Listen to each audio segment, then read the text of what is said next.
ਵਾਹਿਗੁਰੂ ਜੀ ਕਾ ਖਾਲਸਾ ਵਾਹਿਗੁਰੂ ਜੀ ਕੀ ਫਤਿਹ ਜੀ। ਅੱਜ ਦੇ 131ਵੇਂ ਦਿਨ ਅੱਜ ਦੀ ਇਕੱਤਰਤਾ ਪਰਸਨੈਲਿਟੀ ਡਿਵੈਲਪਮੈਂਟ ਕੈਂਪ ਦੇ ਵਿੱਚ ਸਭ ਦਾ ਸਵਾਗਤ ਹੈ ਜੀ।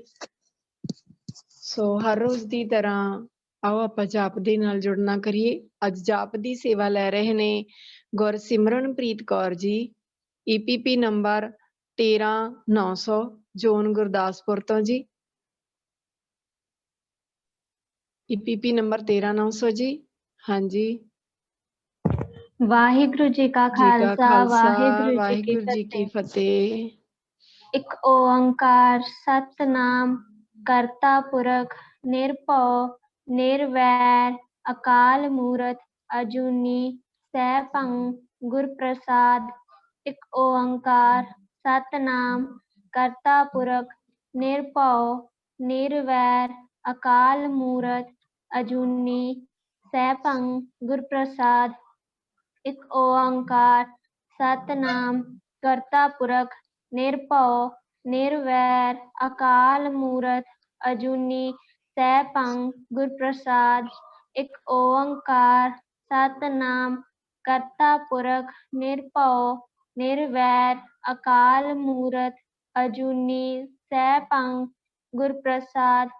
वाहेगुरु वाहेगुरु वाहेगुरु वाहेगुरु वाहेगुरु। वाहेगुरु जी का खालसा वाहेगुरु जी की फतेह। वाहिगुरु जी का खालसा वाहिगुरु जी की फतेह। गुरसिमरनप्रीत कौर जी बहुत बहुत धन्यवाद जी। ਅੱਗੇ ਕੀਰਤਨ ਦਾ ਆਨੰਦ ਮਾਣਦੇ ਆ ਜੀ। ਅੱਜ ਕੀਰਤਨ ਦੀ ਸੇਵਾ ਲੈ ਰਹੇ ਨੇ ਕਮਲਪ੍ਰੀਤ ਕੌਰ ਜੀ, ਜ਼ੋਨ ਮੋਗਾ ਤੋਂ, EPP ਨੰਬਰ 11425 ਜੀ। ਕਮਲਪ੍ਰੀਤ ਕੌਰ ਜੀ ਮੋਗਾ। वाहिगुरु जी का खालसा वाहिगुरु जी की फतेह। वाहिगुरु जी की फतेह जी।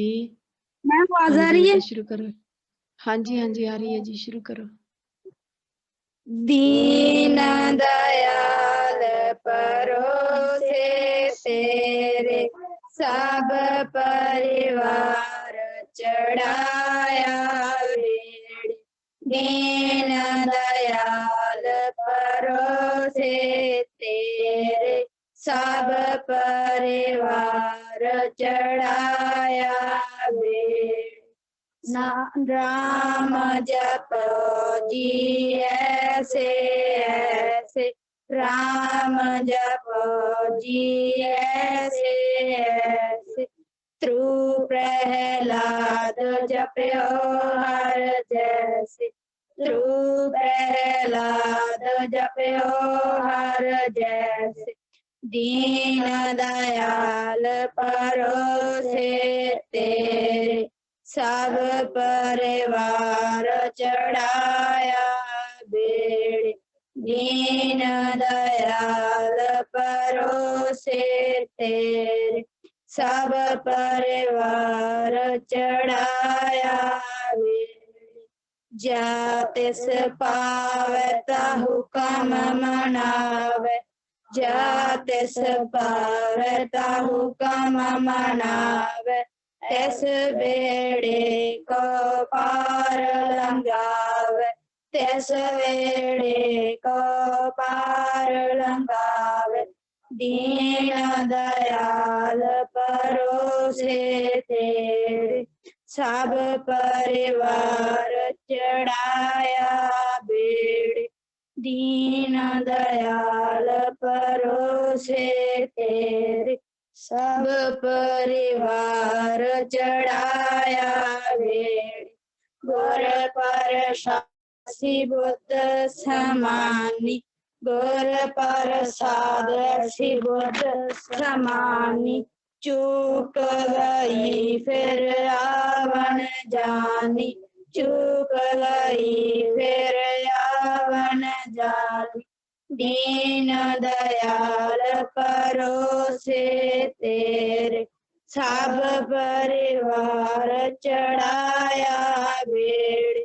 दीन दयाल परोसे तेरे सब परिवार चढ़ाया बेड़ी।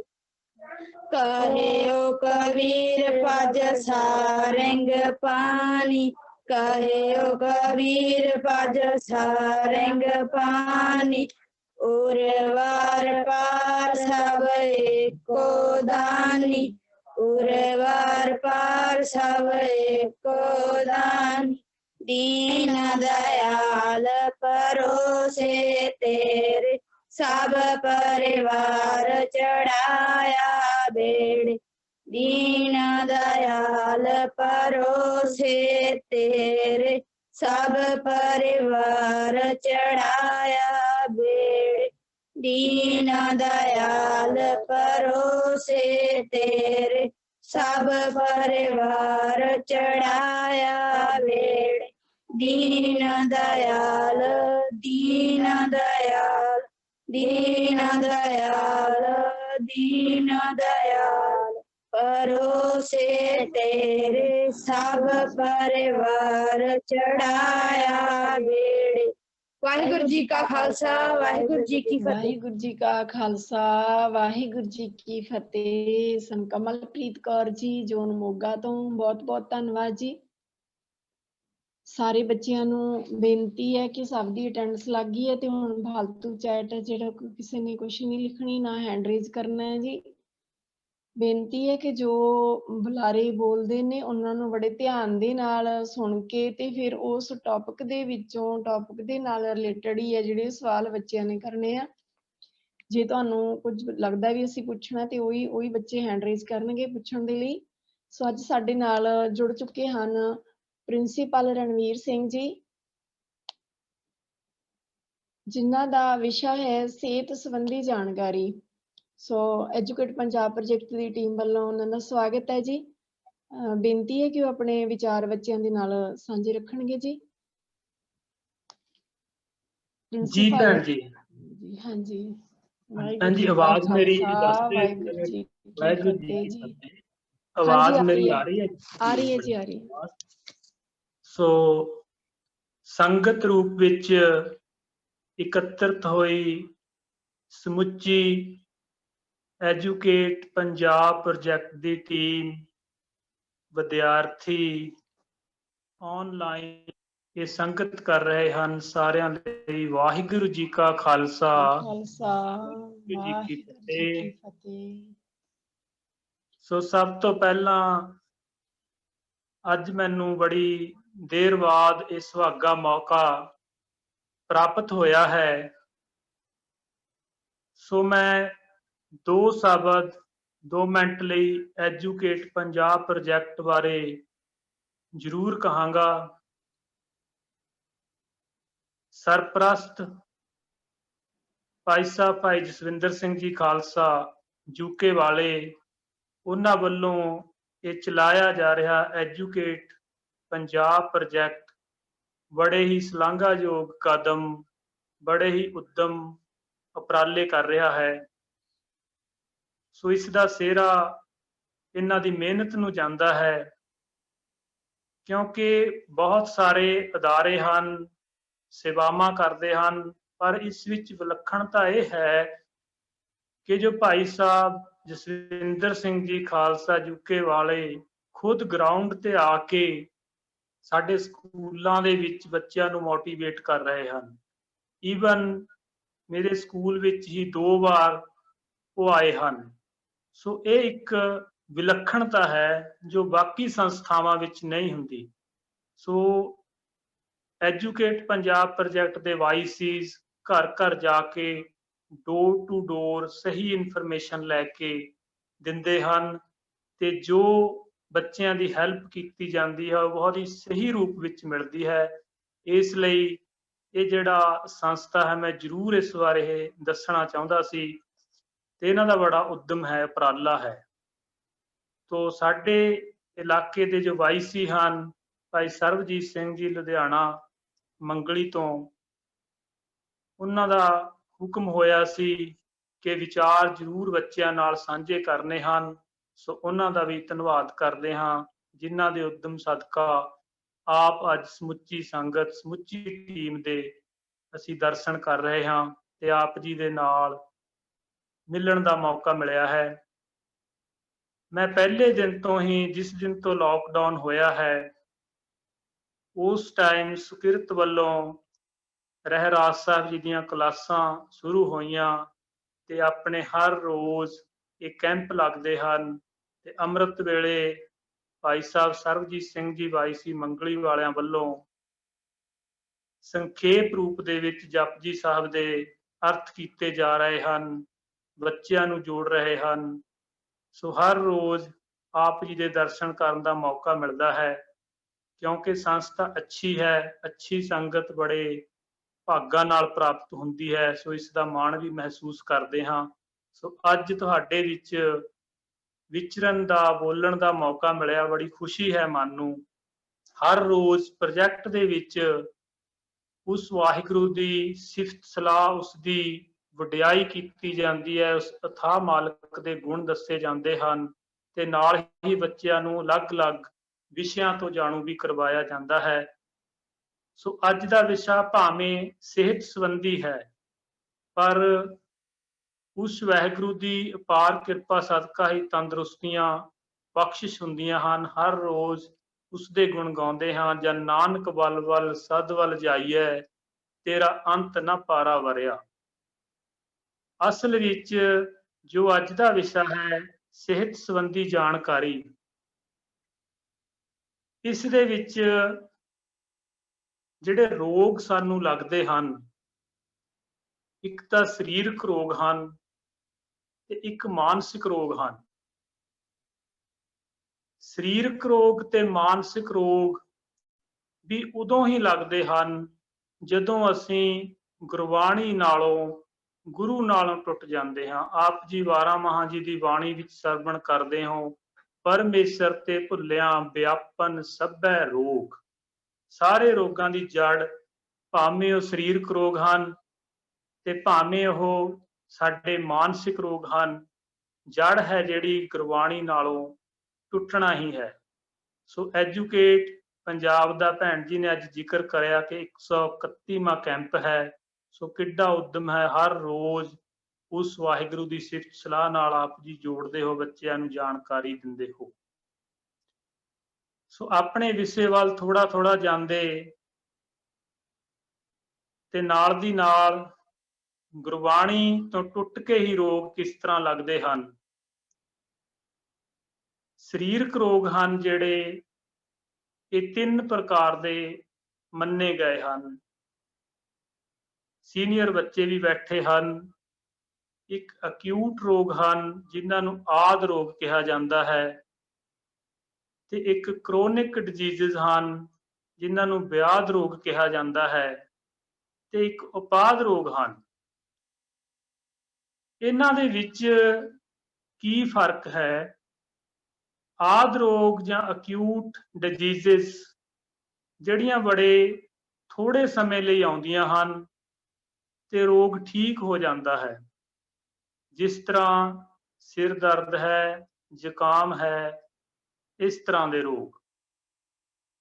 ਤੇ ਦੂਸਰੇ ਰੋਗ ਹਨ ਵਿਆਧ ਰੋਗ, ਕ੍ਰੋਨਿਕ ਡਿਜ਼ੀਜ਼ਸ, ਜਿਹੜੇ ਲੰਬੇ ਸਮੇਂ ਚੱਲਦੇ ਹਨ, ਲੰਬੀ ਦਵਾਈ ਖਾਣੀ ਪੈਂਦੀ ਹੈ ਤੇ ਪਰਹੇਜ਼ ਵੀ ਰੱਖਣਾ ਪੈਂਦਾ ਹੈ, ਜਿਸ ਤਰ੍ਹਾਂ ਸ਼ੂਗਰ ਰੋਗ ਹੋ ਗਿਆ।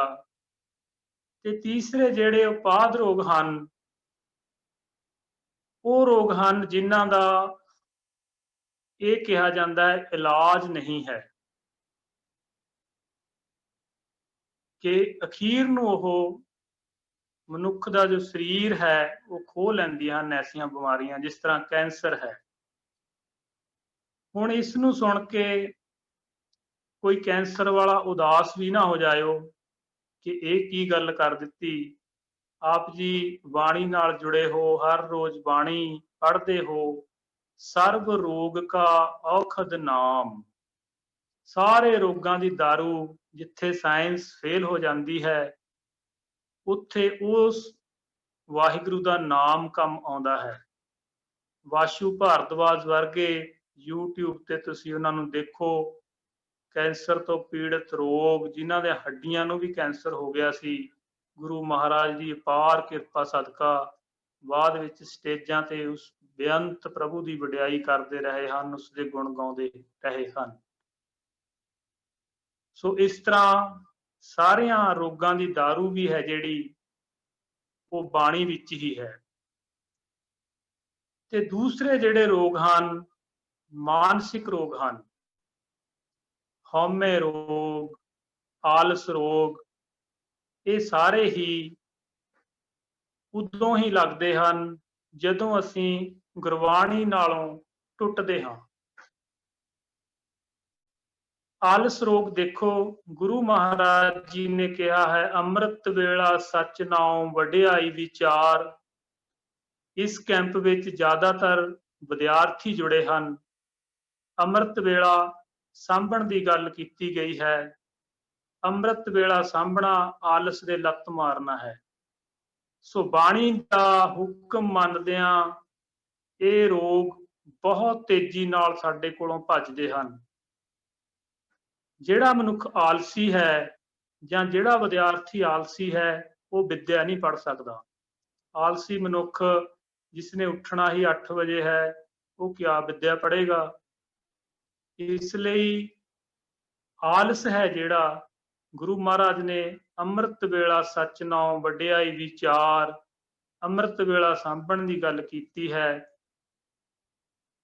ਤੇ ਉਪਾਦ ਰੋਗ ਦੀ ਗੱਲ ਕਰ ਰਹੇ ਸੀ, ਸਰੀਰਕ ਦੀ। ਜਿਸ ਤਰ੍ਹਾਂ ਏਡਜ਼ ਹੈ, ਕੋਈ ਇਲਾਜ ਨਹੀਂ ਹੈ, ਪਰ ਗੁਰੂ ਮਹਾਰਾਜ ਜੀ ਨੇ ਆਪਣਾ ਕਰੈਕਟਰ, ਆਪਣਾ ਆਚਰਣ ਹਮੇਸ਼ਾ ਹੀ ਉੱਚਾ ਤੇ ਸੁੱਚਾ ਰੱਖਣ ਲਈ ਸਮੁੱਚੀ ਸੰਗਤ ਨੂੰ ਪ੍ਰੇਰਿਤ ਕੀਤਾ ਹੈ। ਸੋ ਅਸੀਂ ਗੁਰੂ ਦੀ ਗੱਲ ਮੰਨੀਏ ਤਾਂ ਕਿਸ ਤਰ੍ਹਾਂ ਦੇ ਇਹ ਰੋਗ ਸਾਡੇ ਨੇੜੇ ਵੀ ਨਹੀਂ ਆ ਸਕਦੇ। ਸੋ ਹਰੇਕ ਜੀਵ ਮਹਾਰਾਜ ਦੀ ਗੁਰਬਾਣੀ ਅਨੁਸਾਰ ਅੰਡਜ, ਜੇਰਜ, ਸੇਤਜ ਤੇ ਉਤਪੁਜ ਤੋਂ ਪੈਦਾ ਹੋਇਆ ਹੈ। ਚਾਰੇ ਖਾਣੀਆਂ ਵਿੱਚੋਂ ਪੈਦਾ ਹੋਇਆ ਹੈ, ਪ੍ਰਕਿਰਤੀ ਵਿੱਚੋਂ ਪੈਦਾ ਹੋਇਆ ਹੈ। ਜਿਸ ਤਰ੍ਹਾਂ ਪ੍ਰਕਿਰਤੀ ਸਾਂਭਣ ਲਈ ਧੰਨ ਧੰਨ ਗੁਰੂ ਨਾਨਕ ਪਾਤਸ਼ਾਹ ਜੀ ਨੇ ਕਿਹਾ ਹੈ, ਪਵਨ ਗੁਰੂ ਪਾਣੀ ਪਿਤਾ ਮਾਤਾ ਧਰਤ ਮਹੱਤ, ਪਾਣੀ, ਹਵਾ, ਮਿੱਟੀ, ਇਹਨਾਂ ਨੂੰ ਸੰਭਾਲਣ ਦੀ ਜਿੱਥੇ ਗੱਲ ਕੀਤੀ ਹੈ। ਸਾਡਾ ਜੋ ਸਰੀਰ ਹੈ ਇਹ ਵੀ 5 ਤੱਤਾਂ ਦਾ ਬਣਿਆ ਹੋਇਆ ਹੈ। ਸੋ ਇਸ ਦਾ ਵੀ ਸਾਨੂੰ ਧਿਆਨ ਰੱਖਣਾ ਚਾਹੀਦਾ ਹੈ। ਇਹ ਜਿਹੜੇ ਰੋਗ ਹਨ, ਸਰੀਰਕ ਰੋਗ ਹਨ ਜਿਹੜੇ, ਇਹ ਕੁਝ ਸਾਡੇ ਖਾਣ ਪੀਣ ਦੇ ਕਾਰਨ ਲੱਗ ਜਾਂਦੇ ਹਨ। ਖਾਣਾ ਪੀਣਾ, ਗੁਰਬਾਣੀ ਵਿੱਚ ਕਈ ਜਗ੍ਹਾ ਸਾਨੂੰ ਫਰੀਦ ਜੀ ਦੇ ਸ਼ਲੋਕ ਹਨ, ਸਾਦਾ ਖਾਣ ਲਈ ਕਿਹਾ ਗਿਆ ਹੈ। ਸੋ ਅੱਜ ਦੇ ਬਦਲਦੇ ਯੁੱਗ ਦੇ ਵਿੱਚ ਜਿੱਥੇ ਸਾਡੀ ਮਟੀਰੀਅਲਿਸਟਿਕ ਜਿਹੜੀ ਲਾਈਫ ਹੁੰਦੀ ਜਾ ਰਹੀ ਹੈ, ਉਸ ਦੇ ਨਾਲ ਰੋਗਾਂ ਦਾ ਵੀ ਵਾਧਾ ਹੁੰਦਾ ਜਾ ਰਿਹਾ ਹੈ। ਸੋ ਇਹ ਰੋਗ ਕਿੱਥੋਂ ਕਿੱਥੋਂ ਪੈਦਾ ਹੁੰਦੇ ਹਨ ਤੇ ਇਹਨਾਂ ਲਈ ਕੀ ਕੀ ਸਾਵਧਾਨੀਆਂ ਕਰਨੀਆਂ ਹਨ, ਇਹ ਬੜਾ ਲੰਬਾ ਵਿਸ਼ਾ ਹੈ। ਅਸੀਂ ਸੰਖੇਪ ਦੇ ਵਿੱਚ ਥੋੜਾ ਥੋੜਾ ਤੁਹਾਨੂੰ ਦੱਸਦੇ ਜਾਵਾਂਗੇ ਤੇ ਨਾਲ ਦੀ ਨਾਲ ਸਾਵਧਾਨੀਆਂ ਵੀ ਦੱਸਦੇ ਜਾਵਾਂਗੇ ਜੋ ਅਸੀਂ ਆਪਣੇ ਨਾਰਮਲ ਜੀਵਨ ਵਿੱਚ ਕਰ ਸਕਦੇ ਹਾਂ। ਗੁਰੂ ਨਾਨਕ ਪਾਤਸ਼ਾਹ ਜੀ ਦੇ ਜੋ ਬਚਨ ਹਨ, ਕਿਰਤ ਕਰੋ, ਨਾਮ ਜਪੋ ਤੇ ਵੰਡ ਛਕੋ। ਕਿਰਤ ਕਰਨਾ, ਹੁਣ ਜਿਸ ਨੇ ਕਿਰਤ ਹੀ ਛੱਡ ਦਿੱਤੀ, ਕੰਮ ਹੀ ਛੱਡ ਦਿੱਤਾ, ਉਹ ਤਾਂ ਵਿਹਲਾ ਹੋ ਗਿਆ ਹੈ।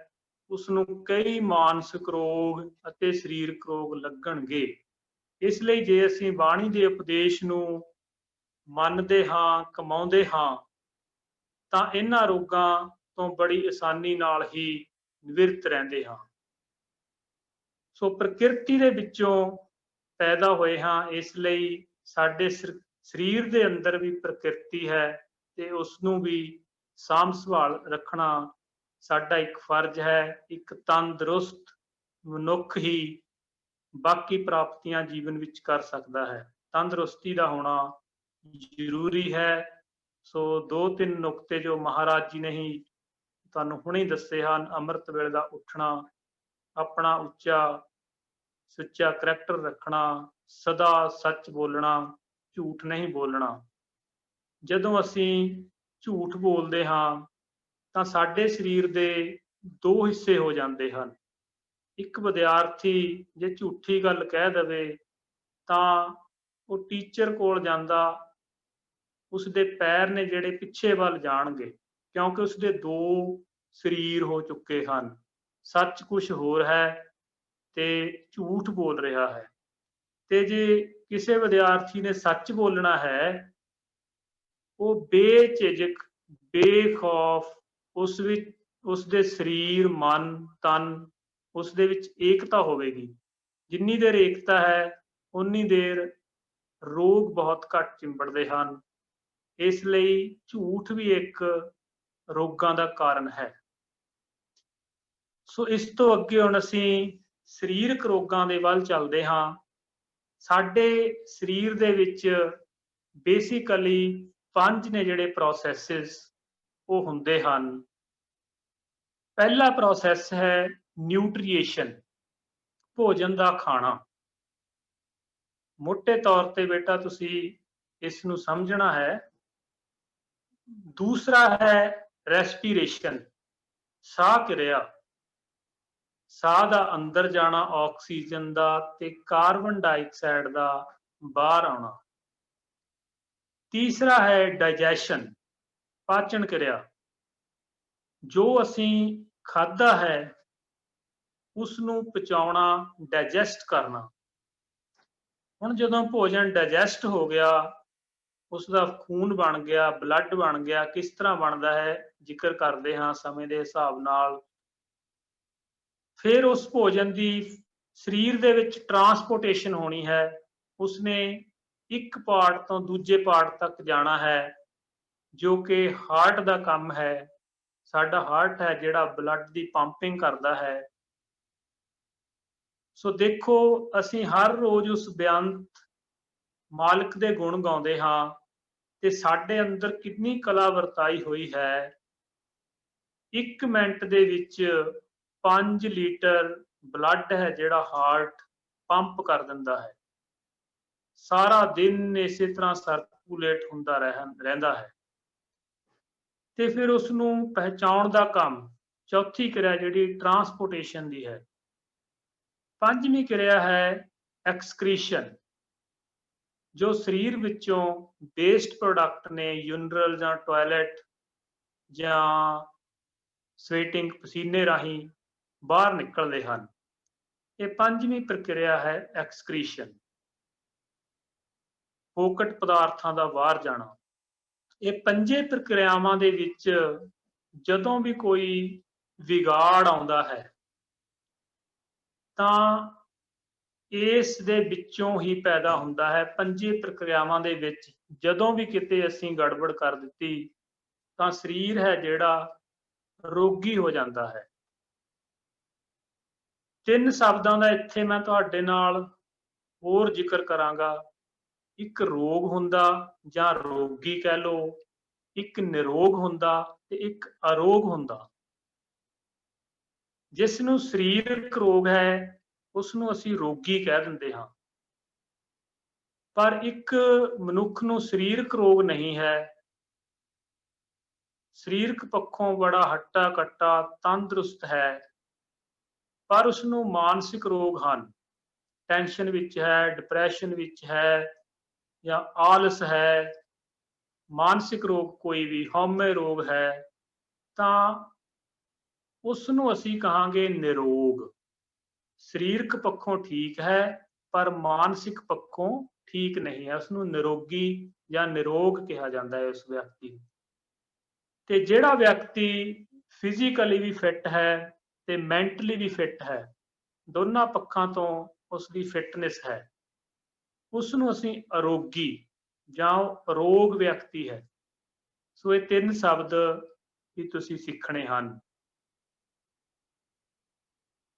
ਸੋ ਜੋ ਪ੍ਰਕਿਰਿਆਵਾਂ ਹਨ, ਨਿਊਟ੍ਰੀਏਸ਼ਨ ਪਹਿਲੀ ਹੋ ਗਈ, ਸਾਹ ਕਿਰਿਆ ਹੋ ਗਈ, ਪਾਚਨ ਕਿਰਿਆ, ਟਰਾਂਸਪੋਰਟੇਸ਼ਨ ਤੇ ਐਕਸਕ੍ਰੀਸ਼ਨ। ਇਹਨਾਂ ਦੇ ਵਿੱਚੋਂ ਜੇ ਇੱਕ ਦੇ ਵਿੱਚ ਵੀ ਵਿਗਾੜ ਆ ਜਾਵੇ, ਇੱਕ ਪ੍ਰਕਿਰਿਆ ਹੋਣੋਂ ਵੀ ਬੰਦ ਹੋ ਜਾਵੇ, ਤਾਂ ਮਨੁੱਖ ਦੀ ਮੌਤ ਸੰਭਵ ਹੈ। ਭੋਜਨ ਖਾ ਲਿਆ, ਡਾਈਜੈਸਟ ਨਹੀਂ ਹੁੰਦਾ ਤਾਂ ਸਰੀਰ ਖਤਮ ਹੋ ਜਾਵੇਗਾ। ਜੇ ਡਾਈਜੈਸਟ ਹੁੰਦਾ ਪਰ ਹਾਰਟ ਕੰਮ ਨਹੀਂ ਕਰਦਾ, ਟਰਾਂਸਪੋਰਟ ਨਹੀਂ ਹੋ ਰਿਹਾ, ਡੈਥ ਹੋ ਜਾਵੇਗੀ। ਟਰਾਂਸਪੋਰਟੇਸ਼ਨ ਵੀ ਹੁੰਦੀ ਆ ਤੇ ਐਕਸਕ੍ਰੀਸ਼ਨ ਰੁਕ ਗਈ, ਸਾਨੂੰ ਜੋ ਆਊਟਪੁੱਟ ਹੈ ਫੋਕਟ ਪਦਾਰਥ ਦੀ ਬੰਦ ਹੋ ਗਈ, ਤਾਂ ਵੀ ਅੰਦਰ ਜਿਹੜੀ ਪੋਇਜ਼ਨ ਆ ਉਹ ਫੈਲ ਜਾਵੇਗੀ। ਹੁਣ ਇਹ ਜਿਹੜੀਆਂ 5 ਪ੍ਰਕਿਰਿਆਵਾਂ ਹਨ, ਲਾਈਫ ਪ੍ਰੋਸੈਸਿਸ ਹਨ, ਇਹਨਾਂ ਸਾਰਿਆਂ ਨੂੰ ਕੰਟਰੋਲ ਕਰਦਾ ਹੈ ਸਾਡਾ ਬ੍ਰੇਨ, ਸਾਡਾ ਦਿਮਾਗ ਇਹਨਾਂ 5 ਪ੍ਰਕਿਰਿਆਵਾਂ ਨੂੰ ਕੰਟਰੋਲ ਕਰਦਾ ਹੈ। ਥੋੜਾ ਥੋੜਾ ਆਪਾਂ ਸੰਖੇਪ ਦੇ ਵਿੱਚ ਇਸ ਬਾਰੇ ਜਾਣਦੇ ਹਾਂ। ਨਿਊਟ੍ਰੀਏਸ਼ਨ, ਸਾਨੂੰ ਸਾਡੇ ਧਰਮ ਦੇ ਵਿੱਚ ਸਾਦਾ ਖਾਣ ਲਈ ਕਿਹਾ ਗਿਆ ਹੈ ਅਤੇ ਅਸੀਂ ਮਾਸ ਮੀਟ ਦਾ ਸੇਵਨ ਨਹੀਂ ਕਰਨਾ।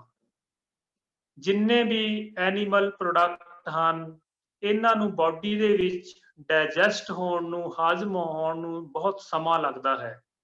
ਸੋ ਜਿੰਨੇ ਵੀ ਪਲਾਂਟ ਪ੍ਰੋਡਕਟਸ ਹਨ, ਵੈਜੀਟੇਬਲਸ ਹਨ, ਫਰੂਟਸ ਹਨ, ਇਹ ਬੜੀਆਂ ਈਜ਼ੀਲੀ ਡਾਈਜੈਸਟ ਹੋ ਜਾਂਦੀਆਂ ਹਨ। ਤੇ ਆਹਾਰ ਦੇ ਵਿੱਚ ਮੁੱਖ ਰੂਪ ਵਿੱਚ ਅਸੀਂ ਕਾਰਬੋਹਾਈਡਰੇਟਸ, ਫੈਟਸ ਇਹ ਲੈਂਦੇ ਹਾਂ, ਤੇ ਵਿਟਾਮਿਨ ਮਿਨਰਲਸ ਨੇ ਜਿਹੜੇ, ਇਹਨਾਂ ਦੀ ਕੁਆਂਟੀਟੀ ਬਾਡੀ ਲਈ ਘੱਟ ਚਾਹੀਦੀ ਹੈ। ਵਿਟਾਮਿਨ ਮਿਨਰਲਸ ਨੇ ਜਿਹੜੇ, ਇਹਨਾਂ ਦੀ ਪੂਰਤੀ ਲਈ ਜੋ ਸਾਇੰਸ ਕਹਿ ਰਹੀ ਹੈ ਕਿ ਜੋ ਸੀਜ਼ਨਲ ਫਰੂਟ ਹਨ ਉਹ ਖਾਣੇ ਹਨ। ਇੱਕ ਤਾਂ ਉਹਨਾਂ ਦੀ ਸੀਜ਼ਨ ਦੇ ਵਿੱਚ ਕੁਆਲਿਟੀ ਅੱਛੀ ਹੁੰਦੀ ਹੈ, ਤੇ ਦੂਸਰਾ ਉਹ ਸਾਨੂੰ ਘੱਟ ਰੇਟ ਤੇ ਮਿਲਦੇ ਹਨ। ਸੋ ਸੀਜ਼ਨਲ ਫਰੂਟ ਹੈ, ਉਸ ਨੂੰ ਜ਼ਰੂਰ ਖਾਓ। ਜਿਸ ਤਰ੍ਹਾਂ ਹੁਣ ਸੇਬ ਦਾ ਸੀਜ਼ਨ ਚੱਲ ਰਿਹਾ ਹੈ, ਕਦੇ ਜਾਮਣ ਦਾ ਸੀਜ਼ਨ ਆਉਂਦਾ ਹੈ, ਜਾਮਣ ਜਿਹੇ ਸ਼ੂਗਰ ਨੂੰ ਕੰਟਰੋਲ ਕਰਦੀ ਹੈ। ਸੋ ਸੀਜ਼ਨਲ ਜਿਹੜੇ ਫਰੂਟਸ ਹਨ ਉਹ ਲੈਣੇ ਹਨ ਨਿਊਟ੍ਰੀਏਸ਼ਨ ਦੇ ਵਿੱਚ। ਤੇ ਜ਼ਿਆਦਾ ਅਸੀਂ ਜੋ ਫਾਸਟ ਫੂਡ ਹਨ ਉਹ ਨਹੀਂ ਖਾਣੇ, ਉਹਨਾਂ ਦੇ ਬੜੇ ਸਾਈਡ ਇਫੈਕਟ ਹਨ। ਤੁਸੀਂ ਬੜੇ ਸਮਝਦਾਰ ਹੋ, ਤੁਹਾਨੂੰ ਆਪ ਹੀ ਇਸ ਬਾਰੇ ਪਤਾ ਹੈ। ਉਹ ਸਾਡੀ ਪਾਚਨ ਕਿਰਿਆ, ਡਾਈਜੈਸਟਿਵ ਸਿਸਟਮ ਹੈ ਜਿਹੜਾ, ਉਸ ਨੂੰ ਸਹੀ ਨਹੀਂ ਰਹਿਣ ਦਿੰਦੇ। ਸੋ ਸਾਦਾ ਖਾਣਾ ਹੈ। ਦੂਸਰੀ ਗੱਲ, ਸਮੇਂ ਸਿਰ ਖਾਣਾ ਹੈ, ਰੂਟੀਨ ਬਣਾ ਕੇ। ਤੇ ਸ਼ਾਮ ਦਾ ਭੋਜਨ ਹੈ ਜਿਹੜਾ, ਉਹ ਬਿਲਕੁਲ ਸਾਦਾ ਅਤੇ ਸੌਣ ਤੋਂ ਘੰਟਾ ਪਹਿਲਾਂ ਖਾਣਾ ਹੈ। ਇਹ ਨਾ ਹੋਵੇ ਕਿ ਖਾ ਲਿਆ ਤੇ ਤੁਰੰਤ ਹੀ ਪੈ ਜਾਈਏ, ਜਿਸ ਨਾਲ ਸਾਡੇ ਪੇਟ ਦੇ ਵਿੱਚ ਹਨ ਜਿਹੜੀ ਉਸਦੀ ਡਾਈਜੈਸ਼ਨ ਪ੍ਰੋਪਰ ਨਹੀਂ ਹੁੰਦੀ ਤੇ ਕਈ ਰੋਗਾਂ ਦਾ ਕਾਰਨ ਬਣਦਾ ਹੈ। ਸਮੇਂ ਸਿਰ ਖਾਣਾ ਹੈ। ਸੈਕੰਡਲੀ, ਇੱਕ ਗੱਲ ਇੱਥੇ ਹੋਰ ਸ਼ੇਅਰ ਕਰ ਦੇਵਾਂ ਕਿ ਜੋ ਅਸੀਂ ਖਾਂਦੇ ਹਾਂ, ਸਾਡੀ ਬਾਡੀ ਦੇ ਵਿੱਚ ਗਲੈਂਡਸ ਲੱਗੇ ਹੋਏ ਹਨ ਜਿਹੜੇ ਜੂਸ ਛੱਡਦੇ ਹਨ। ਉਸ ਜੂਸ ਨੂੰ ਹਾਰਮੋਨਸ ਕਿਹਾ ਜਾਂਦਾ ਹੈ। ਇਹ ਸਾਡੇ ਮੂੰਹ ਤੋਂ ਹੀ ਸ਼ੁਰੂ ਹੋ ਜਾਂਦੇ ਹਨ। ਸਾਡੇ ਮੂੰਹ ਦੇ ਵਿੱਚ, ਜੀਭ ਦੇ ਨੀਚੇ ਸਲਿਵਰੀ ਗਲੈਂਡਸ ਲੱਗੇ ਹੋਏ ਹਨ ਜਿਹੜੇ ਸਲੀਵਾ ਹਾਰਮੋਨ, ਸਲੀਵਾ ਜਿਹੜਾ ਸਾਡੇ ਮੂੰਹ ਦੇ ਵਿੱਚ ਬਣਦਾ ਹੈ, ਫੂਡ ਨੂੰ ਲੁਬਰੀਕੇਟ ਵੀ ਕਰਦਾ ਹੈ ਤੇ ਇਸ ਨੂੰ ਹਾਜ਼ਮ ਕਰਨ ਵਿੱਚ ਵੀ ਮਦਦ ਕਰਦਾ ਹੈ।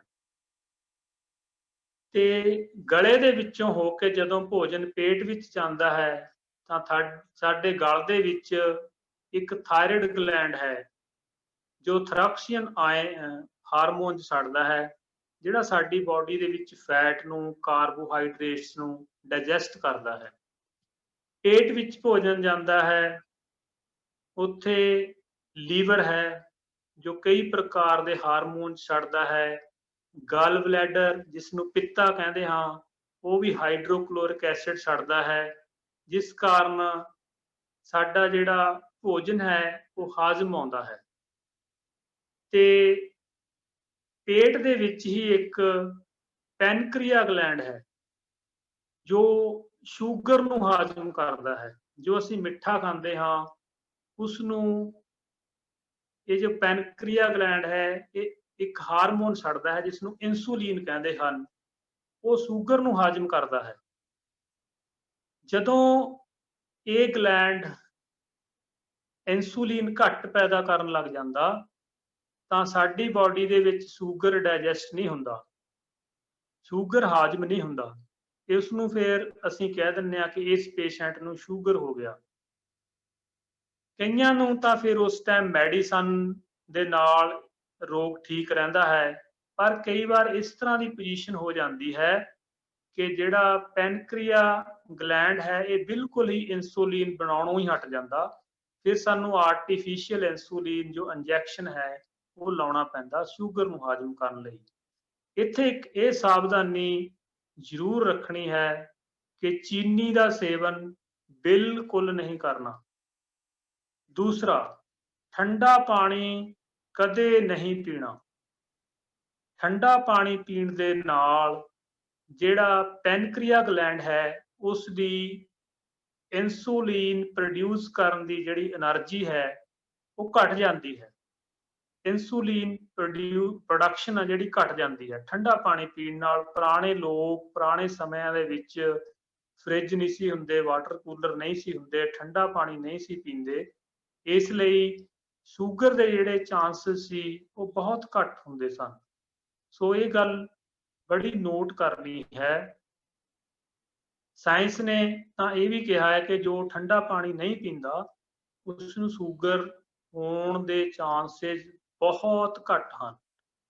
ਇਸ ਲਈ ਠੰਡਾ ਪਾਣੀ ਨਹੀਂ ਪੀਣਾ, ਇਹ ਸ਼ੂਗਰ ਦਾ ਇੱਕ ਕਾਰਨ ਹੈ। ਸੋ ਪੈਨਕ੍ਰੀਆ ਗਲੈਂਡ ਹੈ। ਇਸੇ ਤਰ੍ਹਾਂ ਭੋਜਨ ਸਾਡਾ ਇੰਟੈਸਟਾਈਨ ਦੇ ਵਿੱਚ, ਪੇਟ ਤੋਂ ਬਾਅਦ ਇੰਟੈਸਟਾਈਨ ਦੇ ਵਿੱਚ ਚਲਾ ਜਾਂਦਾ ਹੈ। ਵਾਹਿਗੁਰੂ ਦੀ ਗੱਲ ਨਾਲ ਦੀ ਨਾਲ ਕਰਦੇ ਹਾਂ। ਇਹ ਜਿਹੜਾ ਟਰੈਕ ਹੈ ਮੂੰਹ ਤੋਂ ਲੈ ਕੇ ਅਨਸ ਤੱਕ, ਆਊਟਪੁੱਟ ਤੱਕ 30 ਫੁੱਟ ਦਾ ਟਰੈਕ ਹੈ। 30 ਫੁੱਟ ਲੰਬੀ ਪਾਈਪ ਹੈ ਜਿਸ ਦੇ ਵਿੱਚ ਹੀ ਭੋਜਨ ਸਾਡੀ ਬਾਡੀ ਚੋਂ ਮੂੰਹ ਤੋਂ ਲੈ ਕੇ ਬਾਹਰ ਤੱਕ ਜਾਂਦਾ ਹੈ। 30 ਫੁੱਟ ਇਸ ਦੀ ਲੈਂਥ ਹੈ। ਸੋ ਪਹਿਲਾਂ ਜਿਹੜਾ ਭੋਜਨ ਹੈ ਉਹ ਪੇਟ ਤੋਂ ਬਾਅਦ ਛੋਟੀ ਅੰਤੜੀ ਵਿੱਚ ਜਾਂਦਾ ਹੈ, ਸਮਾਲ ਇੰਟੈਸਟਾਈਨ ਦੇ ਵਿੱਚ। ਸਮਾਲ ਇੰਟੈਸਟਾਈਨ ਹੈ ਜਿਹੜੀ ਉਹ 22 ਫੁੱਟ ਉਸ ਦੀ ਲੈਂਥ ਹੈ, 22 ਫੁੱਟ। ਉਸ ਦੇ ਵਿੱਚ ਹੀ ਜਦੋਂ ਭੋਜਨ ਪਾਸ ਹੁੰਦਾ ਹੈ ਤਾਂ ਉਹ ਭੋਜਨ ਨੂੰ ਇੰਨਾ, ਮੈਂ ਸਿੰਪਲ ਲੈਂਗੁਏਜ ਹੀ ਯੂਜ਼ ਕਰਾਂਗਾ, ਪ੍ਰੈਸ ਕਰਦੀ ਹੈ ਭੋਜਨ ਨੂੰ ਕਿ ਉਸ ਵਿੱਚੋਂ ਜੋ ਜੂਸ ਹੈ ਉਹ ਕੱਢ ਦਿੰਦੀ ਹੈ ਤੇ ਉਹ ਬਲੱਡ ਦੇ ਵਿੱਚ ਮਿਕਸ ਹੁੰਦਾ ਹੈ। ਤੇ ਬਲੱਡ ਕਿੱਥੇ ਪਿਉਰੀਫਾਈ ਹੁੰਦਾ ਹੈ ਬਾਅਦ ਵਿੱਚ ਗੱਲ ਕਰਦੇ ਹਾਂ। ਬਲੱਡ ਦੇ ਵਿੱਚ ਮਿਕਸ ਹੁੰਦਾ ਹੈ ਤੇ ਉਸ ਤੋਂ ਅੱਗੇ ਫਿਰ ਵੱਡੀ ਅੰਤੜੀ, ਲਾਰਜ ਇੰਟੈਸਟਾਈਨ ਹੁੰਦੀ ਹੈ। ਵੱਡੀ ਤੋਂ ਭਾਵ ਦਾ ਮਤਲਬ ਲੈਂਥ ਵਿੱਚ ਵੱਡੀ ਨਹੀਂ, ਡਾਇਆਮੀਟਰ, ਮੋਟਾਈ ਦੇ ਵਿੱਚ ਮੋਟੀ ਹੁੰਦੀ ਹੈ। ਇਸ ਨੂੰ ਲਾਰਜ ਇੰਟੈਸਟਾਈਨ, ਵੱਡੀ ਅੰਤੜੀ ਕਿਹਾ ਗਿਆ ਹੈ। ਤੇ 5 ਫੁੱਟ ਦੀ ਇਹ ਹੈ ਤੇ 22 ਤੇ 5 27 ਫੁੱਟ ਦੀ ਅੰਤੜੀ ਹੈ। ਤੇ ਜਿਹੜਾ 3 ਫੁੱਟ ਦਾ ਟਰੈਕ ਹੈ ਉਹ ਸਾਡਾ ਮੂੰਹ ਤੋਂ ਲੈ ਕੇ ਸਾਡੇ ਪੇਟ ਤੱਕ ਦੇ ਵਿੱਚ ਕਵਰ ਕਰਦਾ ਹੈ। 30 ਫੁੱਟ ਦਾ ਇਹ ਟੋਟਲ ਟਰੈਕ ਹੈ।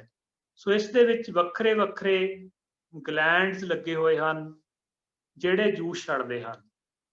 ਹੁਣ ਇੱਥੇ ਇੱਕ ਤੁਸੀਂ ਨੁਕਤਾ ਜ਼ਰੂਰ ਸਿੱਖਣਾ ਹੈ।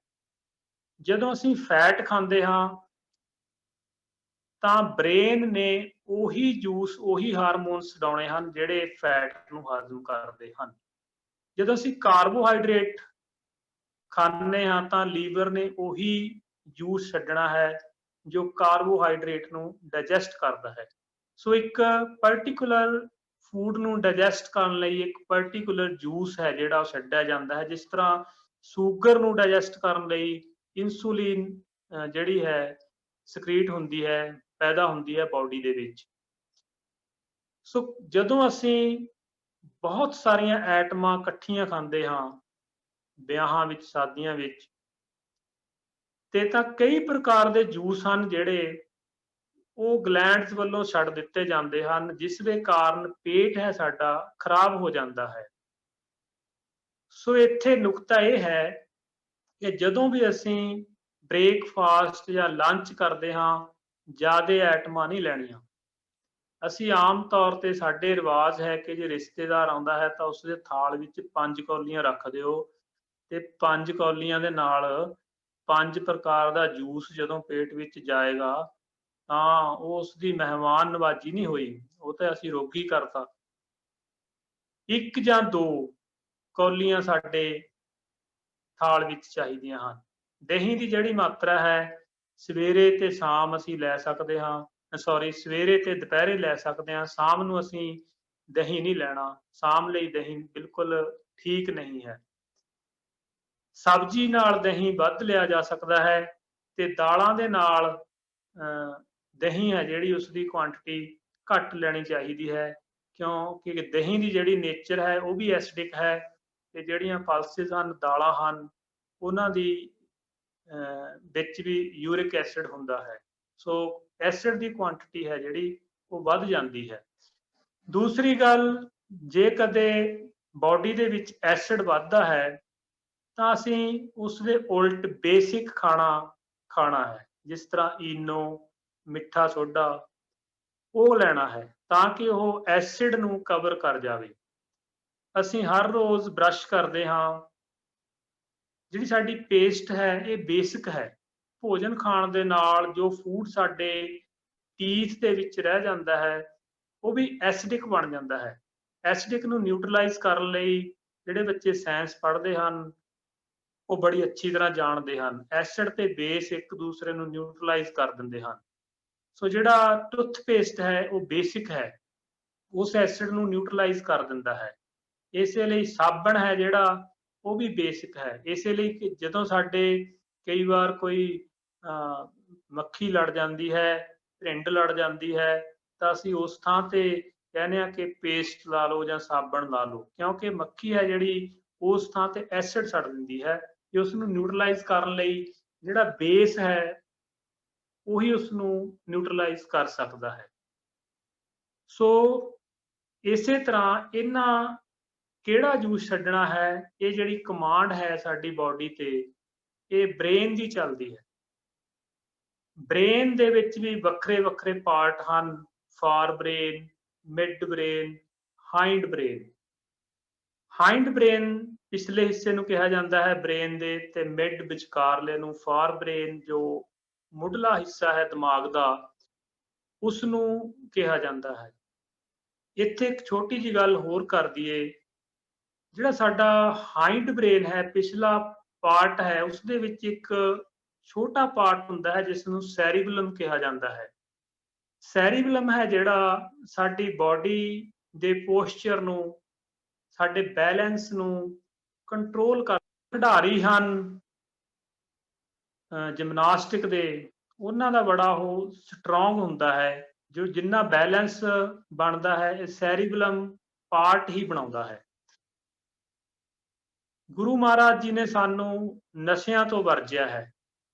ਨਸ਼ੇ ਹਨ ਜਿਹੜੇ ਇਹ ਸਾਡੇ ਨਰਵਸ ਸਿਸਟਮ ਤੇ ਜਦੋਂ ਅਟੈਕ ਕਰਦੇ ਨੇ ਤਾਂ ਜਿਹੜਾ ਸੈਰੀਬਲਮ ਪਾਰਟ ਆ ਸਾਡੇ ਬ੍ਰੇਨ ਦਾ, ਉਹਦੀ ਫੰਕਸ਼ਨਿੰਗ, ਉਹਦੇ ਕੰਮ ਕਰਨ ਦੀ ਸਮਰੱਥਾ ਘਟ ਜਾਂਦੀ ਹੈ। ਇਸ ਲਈ ਜਿਹੜੇ ਨਸ਼ੇੜੀ ਹਨ ਉਹ ਜਦੋਂ ਤੁਰਦੇ ਹਨ ਤਾਂ ਤੁਸੀਂ ਦੇਖਦੇ ਹੋ ਡਿੱਗਦੇ ਫਿਰਦੇ ਹਨ ਨਾਲੀਆਂ ਦੇ ਵਿੱਚ।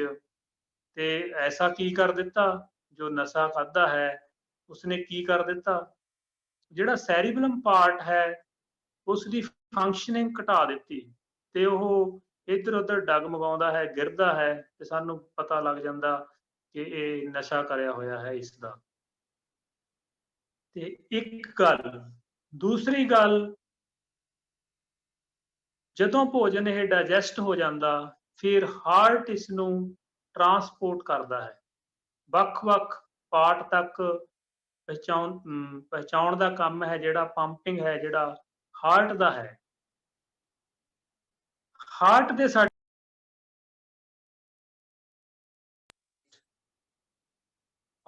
ਦੋ ਪਾਰਟ ਹਨ, ਲਿਫਟ ਐਂਡ ਰਾਈਟ।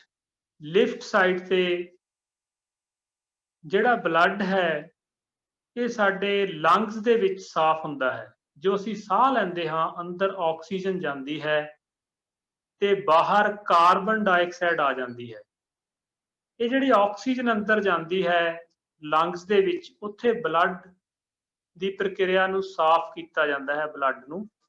ਬਲੱਡ ਸਾਫ਼ ਹੋ ਜਾਂਦਾ ਹੈ ਤੇ ਉਹ ਬਲੱਡ ਹਾਰਟ ਦੇ ਖੱਬੇ ਪਾਸੇ ਆ ਜਾਂਦਾ ਹੈ। ਖੱਬੇ ਪਾਸੇ ਤੋਂ ਹਾਰਟ ਜਦੋਂ ਪੰਪ ਕਰਦਾ ਹੈ, ਕੰਟਰੈਕਟ ਹੁੰਦਾ ਹੈ, ਸੁੰਗੜਦਾ ਹੈ, ਮੈਂ ਸਰਲ ਲੈਂਗੁਏਜ ਵਿੱਚ ਹੀ ਬਿਲਕੁਲ ਗੱਲ ਕਰਾਂਗਾ, ਤਾਂ ਜਿਹੜਾ ਖੂਨ ਹੈ ਸਾਡੇ ਬਾਡੀ ਦੇ ਵਿੱਚ ਫਲੋ ਕਰਦਾ। ਫਿਰ ਜਿਹੜੇ ਸਾਡੇ ਬਾਡੀ ਦੇ ਪਾਰਟ ਹਨ ਉਹ ਉਸ ਨੂੰ ਯੂਜ਼ ਕਰ ਲੈਂਦੇ ਹਨ। ਯੂਜ਼ ਕਰਕੇ ਜਿਹੜਾ ਬਲੱਡ ਹੈ ਉਹ ਹੋ ਜਾਂਦਾ ਹੈ ਇੰਪਿਓਰ, ਅਸ਼ੁੱਧ ਬਲੱਡ, ਡੀਆਕਸੀਨੇਟਡ ਬਲੱਡ ਵੀ ਕਹਿੰਦੇ ਹਨ। ਉਹ ਬਲੱਡ ਇਕੱਠਾ ਹੋ ਕੇ ਹਾਰਟ ਦੇ ਸੱਜੇ ਪਾਸੇ ਆ ਜਾਂਦਾ ਹੈ, ਰਾਈਟ ਸਾਈਡ ਤੇ। ਰਾਈਟ ਸਾਈਡ ਤੋਂ ਉਹ ਬਲੱਡ ਪੰਪ ਹੋ ਕੇ ਫਿਰ ਲੰਗਸ ਦੇ ਵਿੱਚ ਚਲਾ ਜਾਂਦਾ ਹੈ ਤੇ ਲੰਗਸ ਫਿਰ ਉਸ ਨੂੰ ਫਿਲਟਰ ਕਰ ਦਿੰਦੇ ਹਨ, ਸਾਫ਼ ਕਰ ਦਿੰਦੇ ਹਨ ਤੇ ਕਾਰਬਨ ਉਸ ਵਿੱਚੋਂ ਰਿਮੂਵ ਕਰ ਦਿੰਦੇ ਨੇ ਤੇ ਆਕਸੀਜਨ ਐਡ ਕਰ ਦਿੰਦੇ ਨੇ ਤੇ ਉਹੀ ਫਿਰ ਹਾਰਟ ਦੇ ਖੱਬੇ ਪਾਸੇ ਆ ਜਾਂਦਾ। ਇਸ ਤਰ੍ਹਾਂ ਇਹ ਪ੍ਰਕਿਰਿਆ ਹਰ ਟਾਈਮ ਬਾਡੀ ਦੇ ਵਿੱਚ ਚੱਲਦੀ ਰਹਿੰਦੀ ਹੈ। ਇਸ ਦੇ ਦਰਮਿਆਨ ਜਿਹੜਾ ਇਹ ਤਾਂ ਹੋ ਗਈ ਗੈਸ ਐਕਸਚੇਂਜ, ਗੈਸ ਦੀ ਐਕਸਚੇਂਜ, ਗੈਸ ਦਾ ਆਦਾਨ ਪ੍ਰਦਾਨ, ਕਾਰਬਨ ਵਿੱਚੋਂ ਕੱਢ ਦਿੱਤੀ ਤੇ ਆਕਸੀਜਨ ਦੇ ਦਿੱਤੀ। ਇਸ ਦੇ ਨਾਲ ਹੀ ਕਿਡਨੀ ਦਾ ਕੀ ਰੋਲ ਹੈ? ਕਿਡਨੀ ਜਿਹੜੀ ਬਲੱਡ ਦੇ ਵਿੱਚੋਂ ਲਿਕੁਇਡ ਨੂੰ ਸੈਪਰੇਟ ਕਰਦੀ ਆ। ਲੰਗਸ ਗੈਸ ਨੂੰ ਸੈਪਰੇਟ ਕਰਦੇ ਨੇ ਤੇ ਕਿਡਨੀ ਲਿਕੁਇਡ ਨੂੰ ਸੈਪਰੇਟ ਕਰਦੀ ਆ। ਜੋ ਯੂਰੀਆ ਸਾਡੇ ਬਲੱਡ ਦੇ ਵਿੱਚ ਵੱਧਦਾ ਹੈ ਉਸ ਨੂੰ ਕਿਡਨੀ ਸੈਪਰੇਟ ਕਰ ਦਿੰਦੀ ਹੈ। ਕਿਡਨੀ ਵਿੱਚ ਇੱਕ ਹੀ ਯੂਨਿਟ ਹੈ, ਨੈਫਰੋਨ, ਬੜੀ ਬਰੀਕ, ਉਹ ਇੱਕ ਪਾਈਪ ਹੈ ਜਿਸ ਦੀ ਲੈਂਥ ਆ ਜਿਹੜੀ 600 ਕਿਲੋਮੀਟਰ ਲਿਖੀ ਹੋਈ ਆ, ਬਾਲ ਵਰਗੀ ਬਰੀਕ 600 ਕਿਲੋਮੀਟਰ। ਉਹ ਇੰਨੀ ਟਾਈਟ ਲਿਪਟੀ ਹੋਈ ਹੈ, ਜੋ ਇਹ ਫਿਲਟਰ ਦੀ ਖੋਜ ਹੋਈ ਹੈ, ਵਾਟਰ ਫਿਲਟਰਾਂ ਦੀ, ਉਸ ਨੂੰ ਦੇਖ ਕੇ ਹੋਈ ਹੈ। ਉਸ ਦੇ ਵਿੱਚ ਹੀ ਇੱਕ ਪੀਅਰ ਸਾਈਜ਼ ਕਿਡਨੀ ਦਾ ਸਾਈਜ਼ ਹੁੰਦਾ ਹੈ, ਦੋ ਹੁੰਦੀਆਂ ਹਨ ਸਰੀਰ ਦੇ ਵਿੱਚ, ਲੈਫਟ ਐਂਡ ਰਾਈਟ।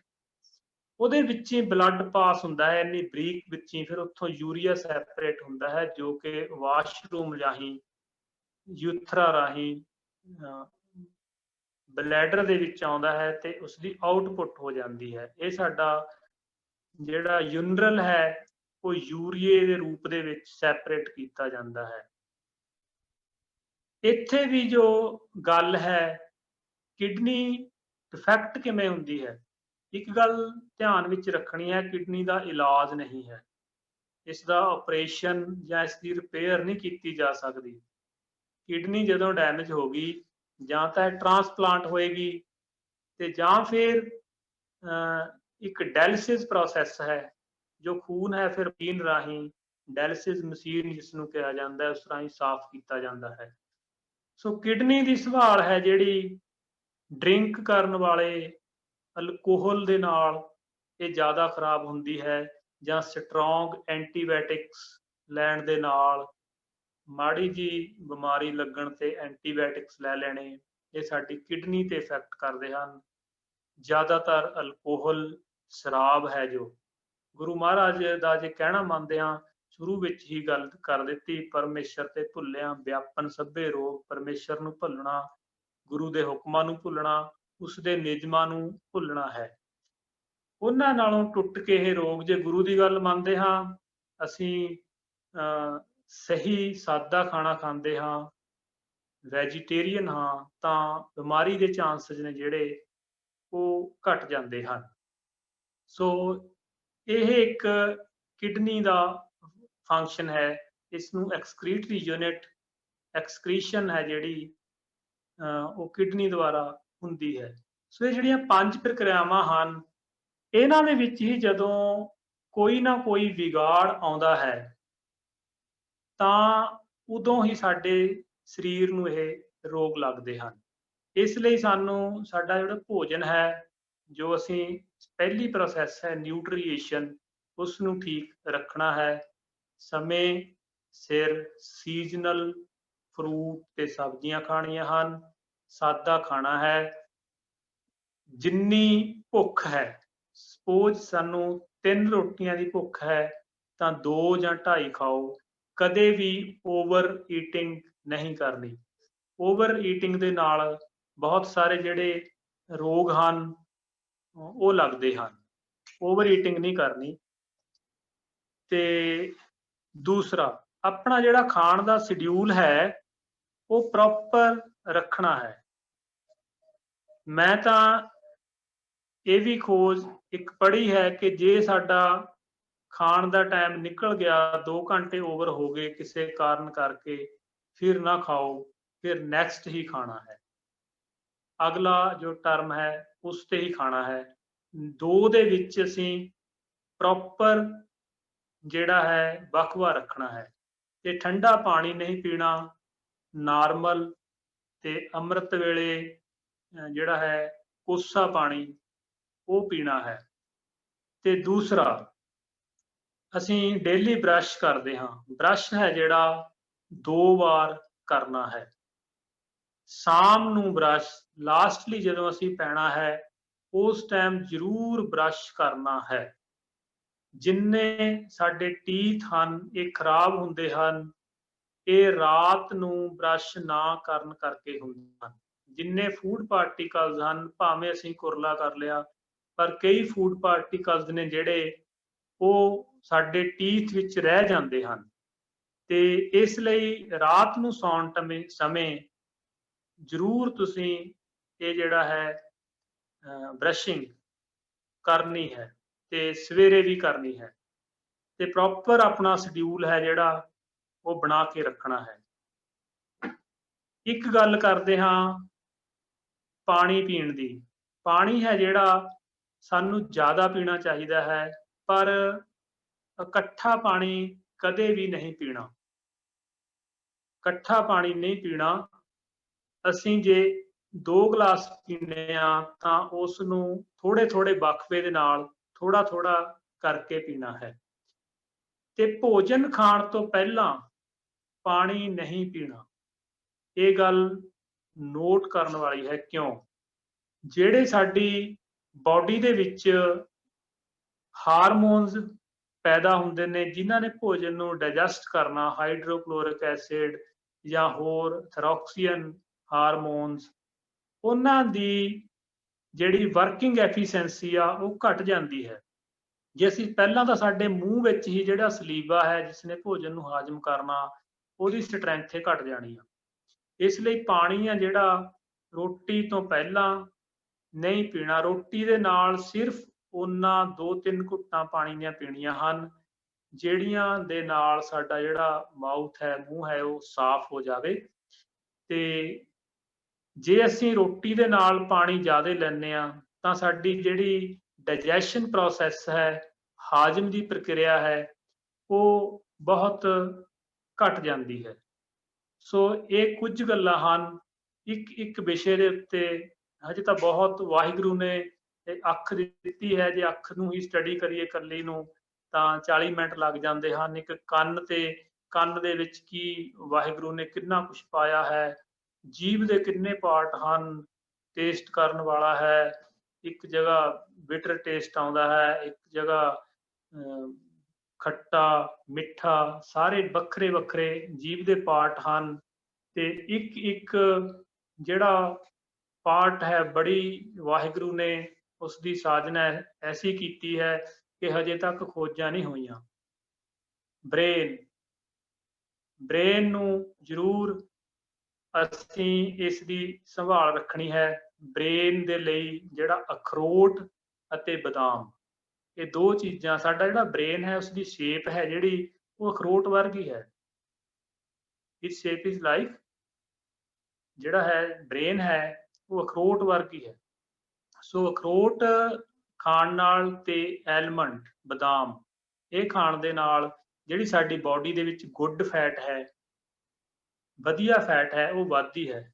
ਕਾਜੂ, ਪਿਸਤਾ, ਇਹ ਖਾਣ ਦੇ ਨਾਲ ਬੈਡ ਫੈਟ ਹੈ ਜਿਹੜੀ ਵੱਧਦੀ ਹੈ। ਇਹ ਵੀ ਇੱਕ ਗੱਲ ਤੁਸੀਂ ਧਿਆਨ ਦੇ ਵਿੱਚ ਰੱਖਣੀ ਹੈ। ਅਖਰੋਟ ਤੇ ਬਦਾਮ ਹਨ ਜਿਹੜੇ ਇਹ ਬ੍ਰੇਨ ਲਈ ਅੱਛੇ ਹਨ। ਤੋ ਸਵੇਰੇ ਅੰਮ੍ਰਿਤ ਵੇਲੇ ਦਾ ਜਾਗਣਾ ਤਾਂ ਕਿਆ ਬਾਤ ਹੀ ਹੈ। ਦੂਸਰੀ ਗੱਲ, ਐਕਸਰਸਾਈਜ਼ ਸਾਡੇ ਲੰਗਸ ਨੂੰ ਫਿੱਟ ਰੱਖਣ ਲਈ, ਕਿਡਨੀ ਨੂੰ ਫਿੱਟ ਰੱਖਣ ਲਈ ਮਾਰਨਿੰਗ ਜ਼ਰੂਰ ਵਾਕ ਕਰੋ। ਤੇ ਹਰ ਰੋਜ਼ 30 ਤੋਂ 40 ਮਿੰਟ ਦੀ ਜਿਹੜੀ ਐਕਸਰਸਾਈਜ਼ ਹੈ, ਯੋਗਾ ਹੋਵੇ ਜਾਂ ਮਾਰਨਿੰਗ ਵਾਕ ਹੋਵੇ, ਤੇ ਉਹ ਜ਼ਰੂਰ ਕਰਨੀ ਚਾਹੀਦੀ ਹੈ। ਸਿਹਤ ਲਈ ਇੰਨਾ ਟਾਈਮ ਸਾਨੂੰ ਜ਼ਰੂਰ ਦੇਣਾ ਚਾਹੀਦਾ ਹੈ। ਤੇ ਬਿਮਾਰੀਆਂ ਤੋਂ ਡਰਨਾ ਨਹੀਂ ਹੈ, ਕਿਉਂਕਿ ਸਾਡੇ ਕੋਲ ਤਾਂ गुरु जी का नाम है सर्ब रोग का औखद नाम। सो इन्ना ही कहते हुए मैं अंत विच फिर एजुकेट पंजाब प्रोजैक्ट दी समੁੱਚੀ ਟੀम ਤੇ ਸਾਰੀਆਂ ਹੀ ਪਰਸਨੈਲਿਟੀਜ਼ ਉਹਨਾਂ ਦਾ ਧੰਨਵਾਦ ਕਰਦੇ ਹਾਂ। ਤੇ ਭਾਈ ਸਾਹਿਬ ਜਸਵਿੰਦਰ ਸਿੰਘ ਜੀ ਖਾਲਸਾ ਉਹਨਾਂ ਦੀ ਸਿਹਤ ਲਈ ਦੱਸ ਰਹੇ ਸੀ ਤੇ ਉਹਨਾਂ ਦੀ ਚੜ੍ਹਦੀ ਕਲਾ ਲਈ ਮੈਂ ਵੀ ਅਰਦਾਸ ਕਰਦਾ ਹਾਂ ਤੇ ਤੁਸੀਂ ਵੀ ਅਰਦਾਸ ਕਰਨੀ ਹੈ। ਤੇ ਨਾਲ ਹੀ ਧੰਨਵਾਦ ਕਰਦੇ ਹਾਂ ਬਾਈ ਸੀ ਸਰਬਜੀਤ ਸਿੰਘ ਜੀ ਲੁਧਿਆਣਾ ਤੋਂ ਮੰਗਲੀ ਵਾਲੇ, ਜਿਨ੍ਹਾਂ ਦੇ ਹੁਕਮ ਤੇ ਅੱਜ ਸਾਨੂੰ ਮੌਕਾ ਮਿਲਿਆ ਹੈ। ਸੋ ਇੰਨਾ ਕਹਿੰਦੇ ਫਤਿਹ ਪ੍ਰਵਾਨ ਕਰਨੀ ਜੀ। ਵਾਹਿਗੁਰੂ ਜੀ ਕਾ ਖਾਲਸਾ, ਵਾਹਿਗੁਰੂ ਜੀ ਕੀ ਫਤਿਹ। ਇਹ ਸਨ ਪ੍ਰਿੰਸੀਪਲ ਰਣਵੀਰ ਸਿੰਘ ਜੀ, ਜਿਨ੍ਹਾਂ ਨੇ ਸਿਹਤ ਬਾਰੇ ਬੜੇ ਵਧੀਆ ਤਰੀਕੇ ਦੇ ਨਾਲ ਜਾਣਕਾਰੀ ਦਿੱਤੀ ਹੈ। ਸੋ ਐਜੂਕੇਟ ਪੰਜਾਬ ਪ੍ਰੋਜੈਕਟ ਦੀ ਪੂਰੀ ਟੀਮ ਵੱਲੋਂ ਇਹਨਾਂ ਦਾ ਬਹੁਤ ਬਹੁਤ ਧੰਨਵਾਦ। ਬੇਨਤੀ ਹੈ ਕਿ ਕਿਤੇ ਫਿਰ ਵੀ ਜ਼ਰੂਰ ਮੌਕਾ ਕੱਢਣਗੇ। ਹੁਣ ਬੱਚਿਆਂ ਦੇ ਹੈਂਡ ਰੇਜ਼ ਨੇ, ਉਹਨਾਂ ਦੇ ਆਪਾਂ ਸਵਾਲ ਲਵਾਂਗੇ। ਤੇ ਵੀਰ ਜੀ ਉਸ ਤੋਂ ਪਹਿਲਾਂ ਮੇਰਾ ਇੱਕ ਛੋਟਾ ਜਿਹਾ ਸਵਾਲ ਹੈ ਕਿ ਸਵੇਰੋਂ ਪਾਣੀ ਪੀਣ ਦੇ ਬਾਰੇ ਬਹੁਤ ਸੁਣਿਆ ਜਾਂਦਾ, ਕਿਹਾ ਜਾਂਦਾ ਕਿ ਸਵੇਰੋਂ ਪਾਣੀ 2 ਜਾਂ 3 ਗਲਾਸ, ਜਿਵੇਂ ਤੁਸੀਂ ਕਿਹਾ ਵੀ 2 ਗਲਾਸ ਇਕੱਠੇ ਨਹੀਂ ਪੀਣੇ ਪਾਣੀ ਦੇ, ਤੇ ਉਹ ਸਵੇਰ ਵਾਲੇ ਸੁਣਦੇ ਆ ਵੀ 2 ਜਾਂ 3 ਗਲਾਸ ਪਾਣੀ ਦੀ ਇਕੱਠੀ ਪੀਓ ਸਵੇਰੋ ਸਵੇਰੀ, ਕੋਸਾ ਪਾਣੀ, ਗਰਮ ਪਾਣੀ। ਤੇ ਇਹਦੇ ਬਾਰੇ ਤੁਸੀਂ ਕੀ ਕਹੋਗੇ ਜੀ?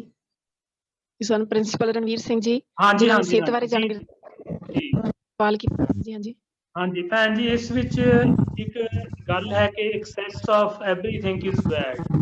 ਹਰੇਕ ਚੀਜ਼ ਦੀ ਬਹੁਤਾਤ ਹੈ ਜਿਹੜੀ ਮਾੜੀ ਹੈ। ਪਾਣੀ ਮਾੜਾ ਨਹੀਂ ਹੈ, ਸਾਡੀ ਬਾਡੀ ਹੈ ਜਿਹੜੀ, ਸਾਡਾ ਬਲੱਡ ਹੈ ਜਿਹੜਾ, ਇਸ ਦੇ ਵਿੱਚ ਜਿਸ ਤਰ੍ਹਾਂ ਪ੍ਰਕਿਰਤੀ ਦੇ ਵਿੱਚ 70% ਵਾਟਰ ਹੈ, ਸਾਡੀ ਬਾਡੀ ਦੇ ਵਿੱਚ ਵੀ 70% ਹੈ ਜਿਹੜਾ ਉਹ ਪਾਣੀ ਹੈ। ਜਦੋਂ ਅਸੀਂ ਪਾਣੀ ਲੈਣਾ ਹੈ, ਇੱਕਦਮ ਪਾਣੀ ਲੈਣ ਦਾ ਇਹ ਜਿਹੜਾ ਹੈ ਸਾਈਡ ਇਫੈਕਟ ਹੈ। ਕਈ ਵਾਰ ਇਹ ਪਾਣੀ ਦਾ ਐਕਸੈਸ ਹੋਣਾ ਸਾਡੇ ਪਾਣੀ ਗੁਰਦਿਆਂ ਵਿੱਚ ਪੈਣ ਲੱਗ ਜਾਂਦਾ ਹੈ। ਇਸ ਲਈ ਕਦੇ ਵੀ ਇਸ ਨੂੰ, ਦੂਸਰੀ ਗੱਲ ਨਾਲ ਮੈਂ ਇਹ ਵੀ ਦੱਸ ਦੇਵਾਂ ਕਿ ਜਿਹੜਾ ਪਾਣੀ ਪੀਣਾ ਹੈ, ਅਸੀਂ ਜਦੋਂ ਵੀ ਪੀਣਾ ਹੈ ਤਾਂ ਬੈਠ ਕੇ ਪੀਣ ਦੀ ਕੋਸ਼ਿਸ਼ ਕਰਨੀ ਹੈ। ਖਾਸ ਕਰਕੇ ਜੈਂਟਸ ਦੇ ਵਿੱਚ ਇੱਕ ਗਦੂਦ ਦੀ ਪ੍ਰੋਬਲਮ ਆ ਜਾਂਦੀ ਹੈ, ਉਹਦਾ ਇੱਕ ਕਾਰਨ ਹੈ ਖੜੇ ਹੋ ਕੇ ਪਾਣੀ ਪੀਣਾ। ਇਨ ਕੇਸ ਕਦੇ ਇਸ ਤਰ੍ਹਾਂ ਹੋ ਜਾਵੇ ਕਿ ਪਾਣੀ ਸਾਡੇ ਕੋਲੋਂ ਵੱਧ ਪੀਤਾ ਗਿਆ ਜਾਂ ਓਵਰ ਹੋ ਗਿਆ, ਤਾਂ ਇਸ ਨੂੰ, ਜੇ ਕਦੇ ਇਸ ਤਰ੍ਹਾਂ ਹੋ ਜਾਂਦਾ ਵੱਧ ਪੀਤਾ ਗਿਆ ਹੈ ਸਾਡੇ ਕੋਲੋਂ, ਤਾਂ ਇਸ ਨੂੰ ਅਬਜ਼ੋਰਬ ਕਰਨ ਲਈ ਜੋ ਪੁਰਾਣੇ ਸਾਡੇ ਨੁਸਖੇ ਹਨ, ਅਸੀਂ ਜਿਹੜੇ ਛੋਲੇ ਹਨ ਉਹ ਖਾ ਸਕਦੇ ਹਾਂ। ਛੋਲੇ ਨੇ ਜਿਹੜੇ ਉਹ ਫਿਰ ਐਕਸੈਸ ਵਾਟਰ ਨੂੰ, ਕਈ ਵਾਰ ਇਹ ਪ੍ਰੋਬਲਮ ਆ ਜਾਂਦੀ ਹੈ ਕਿ ਪਾਣੀ ਗੁਰਦਿਆਂ ਵਿੱਚ ਪੈਣ ਲੱਗ ਜਾਂਦਾ ਹੈ, ਤੇ ਉਸ ਨੂੰ ਅਸੀਂ ਇਸ ਲਈ ਅਵੋਇਡ ਕਰਨਾ ਹੈ। ਤੇ ਉਹ ਸਾਡੇ ਫਿਰ ਐਕਸੈਸ ਜਿਹੜਾ ਵਾਟਰ ਹੈ ਬਾਡੀ ਦੇ ਵਿੱਚ ਉਹਨੂੰ ਅਬਜ਼ੋਰਬ ਕਰ ਲੈਂਦਾ ਹੈ। ਸੋ ਇਕੱਠਾ ਪਾਣੀ ਜ਼ਰੂਰ 3 ਗਲਾਸ ਪੀਣੇ ਚਾਹੀਦੇ ਹਨ, ਪਰ ਜਿਵੇਂ ਇੱਕ ਅਸੀਂ 4 ਵਜੇ ਲੈ ਲਿਆ ਤੇ 4:15 ਥੋੜਾ ਵਕਫਾ ਜ਼ਰੂਰ ਰੱਖਣਾ ਚਾਹੀਦਾ ਹੈ। ਧੰਨਵਾਦ ਵੀਰ ਜੀ। ਤੇ ਇੱਕ ਫਰੂਟ ਤੇ ਸਬਜ਼ੀਆਂ ਦੀ ਗੱਲ ਕੀਤੀ ਸੀ ਆਪ ਜੀ, ਤੇ ਉਹਦੇ ਵਿੱਚ ਵੀ ਆਪਾਂ ਜ਼ਿਆਦਾਤਰ ਕਹਿੰਦੇ ਆ ਵੀ ਮਸਾਲੇ ਲਾ ਕੇ ਪਕਾਏ ਜਾਂਦੇ ਆ, ਜਾਂ ਇਸ ਤਰ੍ਹਾਂ ਹੁੰਦਾ, ਇਸ ਤਰ੍ਹਾਂ ਹੁੰਦਾ, ਤੇ ਉਹਦੇ ਬਾਰੇ ਜੀ ਉਹਨਾਂ ਬਾਰੇ ਮੈਂ ਫਿਰ ਇੱਕ ਵਾਰ ਰਿਪੀਟ ਕਰਦਾ ਜੀ। ਜੋ ਕਿ ਸੀਜ਼ਨਲ ਸਬਜ਼ੀ ਹੁੰਦੀ ਹੈ ਉਸ ਦੇ ਵਿੱਚ ਇਹ ਚਾਂਸਸ ਨੇ ਜਿਹੜੇ ਬਹੁਤ ਘਟ ਜਾਂਦੇ ਹਨ। ਜੋ ਸੀਜ਼ਨਲ ਸਬਜ਼ੀ ਹੈ, ਫਰੂਟ ਹੈ, ਜਿਸ ਤਰ੍ਹਾਂ ਹੁਣ ਸੇਬ ਦਾ ਚੱਲ ਰਿਹਾ ਹੈ, ਜਦੋਂ ਅਸੀਂ ਬਿਨਾਂ ਸੀਜ਼ਨ ਤੋਂ ਜਦੋਂ ਕੋਈ ਚੀਜ਼ ਮਾਰਕੀਟ ਵਿੱਚ ਆਉਂਦੀ ਹੈ, ਜਿਵੇਂ ਹੁਣ ਗੋਭੀ ਚੱਲ ਰਹੀ ਹੈ ਜਾਂ ਸਾਗ ਐਡਵਾਂਸ ਚੱਲ ਰਿਹਾ ਹੈ, ਉਹ ਜ਼ਰੂਰ ਸਪਰੇਅ ਵਾਲਾ ਤੇ ਸਪਰੇਆਂ ਵਾਲਾ ਹੋਊਗਾ। ਅੱਜ ਤੋਂ 10-20 ਦਿਨ ਤੱਕ ਜਿਹੜਾ ਅਸੀਂ ਲਵਾਂਗੇ ਉਹ ਨਾਰਮਲ ਹੋਏਗਾ। ਸੋ ਇਹ ਅਵੋਇਡ ਕਰਨਾ ਹੈ। ਨਾਨ ਸੀਜ਼ਨਲ ਫਰੂਟ ਹੈ ਜਿਹੜਾ, ਉਹਨੂੰ ਅਵੋਇਡ ਕਰਨਾ ਹੈ ਤੇ ਸੀਜ਼ਨਲ ਨੂੰ ਹੀ ਅਸੀਂ ਪ੍ਰੈਫਰੈਂਸ ਦੇਣੀ ਹੈ ਜੀ। ਹਾਂਜੀ ਧੰਨਵਾਦ ਜੀ। ਹੁਣ ਆਪਾਂ ਬੱਚਿਆਂ ਦੇ ਹੈਂਡ ਰੇਜ਼ ਕਾਫੀ ਨੇ ਜੀ, ਉਹ ਲਵਾਂਗੇ ਬੱਚਿਆਂ ਦੇ। ਹਾਂਜੀ ਬੱਚਿਆਂ ਨੂੰ ਬੇਨਤੀ ਹੈ ਕਿ ਸਿਰਫ ਆਪਣਾ ਸਵਾਲ ਰੱਖਣਾ ਹੈ ਜੀ, ਤੇ ਜਲਦੀ ਜਲਦੀ ਆਪਣੇ ਸਵਾਲ ਰੱਖੋ ਜੀ। ਹਾਂਜੀ ਅਨਮਿਊਟ ਕਰੋ ਬੇਟਾ ਆਪਣਾ। ਵਾਹਿਗੁਰੂ ਜੀ ਕਾ ਖਾਲਸਾ, ਵਾਹਿਗੁਰੂ ਜੀ ਕੀ ਫਤਿਹ ਜੀ। ਜੀ ਸਰ ਤੁਹਾਡਾ ਬਹੁਤ ਬਹੁਤ ਧੰਨਵਾਦ, ਤੁਸੀਂ ਸਾਨੂੰ ਬਹੁਤ ਵਧੀਆ ਜਾਣਕਾਰੀ ਦਿੱਤੀ। ਸਰ ਮੈਂ ਇਹ ਦੱਸਣਾ ਚਾਹੁੰਦੀ ਸੀ ਕਿ ਜੇ ਆਪਾਂ ਆਪਣੇ ਆਪ ਨੂੰ ਫਿਜ਼ੀਕਲੀ ਤੇ ਮੈਂਟਲੀ ਆਪਾਂ ਫਿੱਟ ਰੱਖਣਾ, ਤਾਂ ਆਪਾਂ ਸਭ ਤੋਂ ਜ਼ਰੂਰੀ ਇਹ ਹੈ ਕਿ ਹਮੇਸ਼ਾ ਆਪਣੇ ਆਪ ਨੂੰ ਬਿਜੀ ਰੱਖੋ, ਮਤਲਬ ਕਿ ਕੰਮ ਕਰਦੇ ਰਹਿਣਾ ਚਾਹੀਦਾ ਹੈ। ਤੇ ਸਭ ਇਹਨਾਂ ਦਾ ਮੇਨ ਮਤਲਬ ਜੇ ਆਪਾਂ ਆਪਣੇ ਆਪ ਨੂੰ ਫਿੱਟ ਮੈਂਟਲੀ ਤੇ ਫਿਜ਼ੀਕਲੀ ਫਿੱਟ ਰੱਖਣਾ, ਸਭ ਤੋਂ ਮੇਨ ਇਹਦਾ ਵੈਦ ਹੈਗਾ ਗੁਰਬਾਣੀ। ਜਿਵੇਂ ਕਿ ਗੁਰਬਾਣੀ ਵਿੱਚ ਵੀ ਕਿਹਾ ਗਿਆ, ਕਰ ਇਸ਼ਨਾਨ ਸਿਮਰ ਪ੍ਰਭ ਆਪਣਾ, ਤਨ ਮਨ ਭਏ ਅਰੋਗਾ। ਵਾਹਿਗੁਰੂ ਜੀ ਕਾ ਖਾਲਸਾ, ਵਾਹਿਗੁਰੂ ਜੀ ਕੀ ਫਤਿਹ। ਬਿਲਕੁਲ ਠੀਕ ਹੈ ਜੀ, ਬਿਲਕੁਲ ਠੀਕ। ਗੁਰਬਾਣੀ ਸਾਰੇ ਰੋਗਾਂ ਦਾ ਇਲਾਜ ਹੈ। ਗੁਰਬਾਣੀ ਸਾਨੂੰ ਮੈਂਟਲੀ ਸਟਰੋਂਗ ਕਰਦੀ ਹੈ, ਤੇ ਜਦੋਂ ਕੋਈ ਸਮੱਸਿਆ ਆਉਂਦੀ ਹੈ ਤਾਂ ਸਾਨੂੰ ਗੁਰੂ ਮਹਾਰਾਜ ਜੀ ਨੇ ਸਾਡੇ ਲਈ ਇੱਕ ਜੋ ਭਾਣਾ ਮੰਨਣਾ, ਉਹ ਤਾਂ ਬਾਣੀ ਹੀ ਸਿਖਾਉਂਦੀ ਹੈ। ਜਦੋਂ ਅਸੀਂ ਉਹ ਸਿੱਖ ਲੈਂਦੇ ਹਾਂ ਤਾਂ ਸਾਡੇ ਜੀਵਨ ਦੇ ਵਿੱਚ ਕਦੇ ਵੀ ਕੋਈ ਵੀ ਸਮੱਸਿਆ ਵੱਡੀ ਨਹੀਂ ਲੱਗਦੀ, ਸਾਰੀਆਂ ਛੋਟੀਆਂ ਲੱਗਦੀਆਂ ਹਨ। ਵਾਹਿਗੁਰੂ ਜੀ ਕਾ ਖਾਲਸਾ, ਵਾਹਿਗੁਰੂ ਜੀ ਕੀ ਫਤਿਹ। ਜੀ ਮੇਰਾ ਕੁਐਸਚਨ ਸੀ, ਸੈਲੀ ਵੱਧ ਸਾਡੇ ਬੋਡੀ ਵਿੱਚ ਕੀ ਫੰਕਸ਼ਨ ਹੁੰਦਾ? ਜੀ ਬੇਟੇ, ਜੋ ਲੀਵਰ ਹੈ, ਲੀਵਰ ਸਾਡੀ ਬਾਡੀ ਵਿੱਚ ਜਿਹੜਾ ਭੋਜਨ ਡਾਈਜੈਸਟ ਹੁੰਦਾ ਹੈ ਉਸ ਨੂੰ ਬਲੱਡ ਦੇ ਵਿੱਚ ਲੀਵਰ ਕਨਵਰਟ ਕਰਦਾ ਹੈ। ਲੀਵਰ ਦਾ ਫੰਕਸ਼ਨ ਹਿੱਲਣ ਦੇ ਨਾਲ ਸਾਡੀ ਬਾਡੀ ਦੀਆਂ ਸਾਰੀਆਂ ਹੀ ਪ੍ਰਕਿਰਿਆਵਾਂ ਹਿੱਲ ਜਾਂਦੀਆਂ ਹਨ। ਸੋ ਲੀਵਰ ਦਾ ਜੋ ਕਲੀਨਿਕਲੀ ਟੈਸਟ ਹੈ ਉਸਨੂੰ LFT ਕਿਹਾ ਜਾਂਦਾ, ਲੀਵਰ ਫੰਕਸ਼ਨ ਟੈਸਟ। ਉਹਦੇ ਵਿੱਚ ਅਸੀਂ ਦੇਖ ਸਕਦੇ ਹਾਂ ਕਿ ਸਾਡੀ ਜਿਹੜੀ ਲੀਵਰ ਦੀ ਫੰਕਸ਼ਨਿੰਗ ਹੈ ਉਹ ਕਿਸ ਤਰ੍ਹਾਂ ਵਿਗੜ ਚੁੱਕੀ ਹੈ। ਇਸ ਲਈ ਇੱਕ ਮੈਂ ਤੁਹਾਨੂੰ ਲੀਵਰ ਬਾਰੇ ਹੋਰ ਵੀ ਦੱਸ ਦਿਆਂ। ਸਾਡੇ ਆਮ ਪੰਜਾਬ ਦੇ ਵਿੱਚ ਖੇਤਾਂ ਦੇ ਵਿੱਚ ਇੱਕ ਕਮੋਹ ਹੁੰਦੀ ਹੈ ਬੂਟੀ, ਉਸ ਜਿਸ ਤਰ੍ਹਾਂ ਅਸੀਂ ਮੇਥਿਆਂ ਦੀ ਭੁਰਜੀ ਬਣਾਉਂਦੇ ਹਾਂ, ਸਾਨੂੰ ਉਹ ਕਮੋਹ ਦੀ ਜਿਹੜੀ ਭੁਰਜੀ ਹੈ ਉਹ ਜ਼ਰੂਰ ਖਾਣੀ ਚਾਹੀਦੀ ਹੈ। ਉਹ ਲੀਵਰ ਲਈ ਬੜੀ ਇਫੈਕਟਿਵ ਹੈ। ਲੀਵਰ ਹੈ ਜਿਹੜਾ, ਇਸ ਦਾ ਰੰਗ ਜਦੋਂ ਇਸ ਦੀ ਡੀਫੰਕਸ਼ਨਿੰਗ ਹੋ ਜਾਂਦੀ ਹੈ, ਫੰਕਸ਼ਨ ਹਿੱਲ ਜਾਂਦਾ, ਤਾਂ ਇਸ ਦਾ ਰੰਗ ਰੈੱਡ ਤੋਂ ਪੀਲਾ ਹੋਣਾ ਸ਼ੁਰੂ ਹੋ ਜਾਂਦਾ ਹੈ, ਜਿਸ ਨੂੰ ਅਸੀਂ ਪੀਲੀਆ ਕਹਿ ਦਿੰਦੇ ਹਾਂ। ਇਹ ਇੱਕ ਸਿੰਪਟਮ ਹੈ। ਜਦੋਂ ਪੀਲੀਆ ਹੋ ਗਿਆ ਤਾਂ ਸਾਡੇ ਲੀਵਰ ਦੀ ਫੰਕਸ਼ਨਿੰਗ ਘਟ ਗਈ। ਇਸ ਵਿੱਚ ਘਬਰਾਉਣ ਦੀ ਲੋੜ ਨਹੀਂ ਹੈ। ਇਸ ਦੀਆਂ ਬਹੁਤ ਸਾਰੀਆਂ ਦਵਾਈਆਂ ਹਨ, ਲਿਫ-52 ਵਗੈਰਾ ਆਉਂਦੀਆਂ ਹਨ, ਉਹ ਪੀਣੀਆਂ ਚਾਹੀਦੀਆਂ ਹਨ। ਪਰ ਜੇ ਅਸੀਂ ਇਸ ਨੂੰ ਇਗਨੋਰ ਕਰ ਦਈਏ ਤਾਂ ਜਿਹੜਾ ਸਾਡਾ ਲੀਵਰ ਹੈ ਉਹ ਬਲੈਕਿਸ਼ ਹੋਣਾ ਸ਼ੁਰੂ ਹੋ ਜਾਂਦਾ, ਕਾਲਾ ਹੋਣਾ ਸ਼ੁਰੂ ਹੋ ਜਾਂਦਾ, ਜਿਸ ਨੂੰ ਅਸੀਂ ਕਾਲਾ ਪੀਲੀਆ ਵੀ ਕਹਿ ਦਿੰਦੇ ਹਾਂ। ਉਹ ਜਦੋਂ ਪੀਲੀਆ ਤੇ ਕਾਲਾ ਪੀਲੀਆ, ਇਹ ਲੀਵਰ ਦੀ ਡੀਪ ਫੰਕਸ਼ਨਿੰਗ ਹੈ। ਜਦੋਂ ਲੀਵਰ ਸਾਡਾ ਪ੍ਰੋਪਰ ਕੰਮ ਨਹੀਂ ਕਰਦਾ ਤਾਂ ਪੀਲੀਆ ਸਾਡਾ ਚਿਹਰਾ, ਅੱਖਾਂ, ਨਹੁੰ, ਇਹ ਇਸ ਦਾ ਸਿੰਪਟਮ ਹੈ।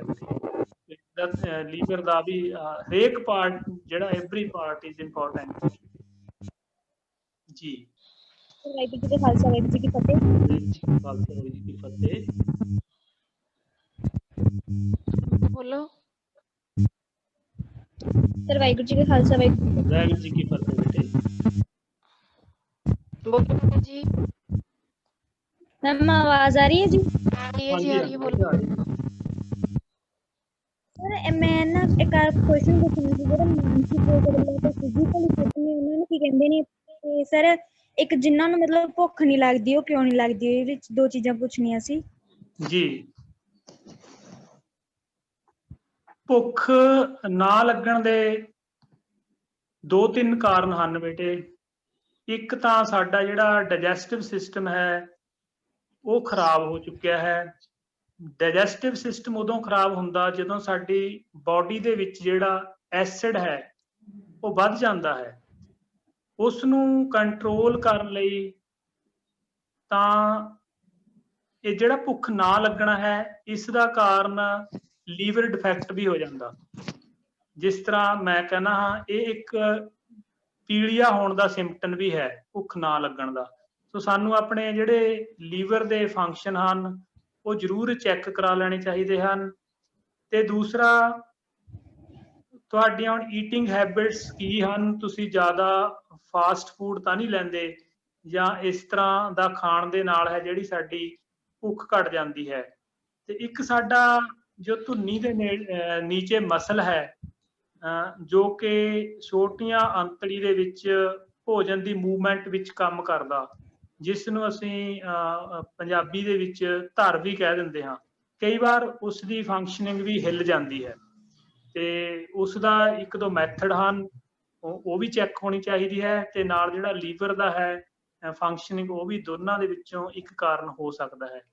ਤੇ ਦੂਸਰਾ ਹੈ ਇੱਕ ਇਸ ਦਾ ਕਾਰਨ ਡਿਪਰੈਸ਼ਨ ਵੀ ਹੋ ਜਾਂਦਾ ਹੈ। ਕਈ ਵਾਰ ਅਸੀਂ ਡਿਪਰੈਸ਼ਨ ਲੈ ਜਾਂਦੇ ਹਾਂ ਜਦੋਂ ਸਾਡੇ ਦਿਮਾਗ ਤੇ ਕੋਈ ਵਜਨ ਵਾਲੀ ਗੱਲ ਹੁੰਦੀ ਹੈ, ਤਾਂ ਜਿਹੜੀ ਬਲੱਡ ਦੀ ਸਪਲਾਈ ਹੈ, ਸਰਕੂਲੇਸ਼ਨ ਹੈ, ਉਹ ਬ੍ਰੇਨ ਵੱਲ ਵੱਧ ਜਾਂਦੀ ਹੈ ਤੇ ਡਾਈਜੈਸਟਿਵ ਸਿਸਟਮ ਵੱਲ ਘਟ ਜਾਂਦੀ ਹੈ।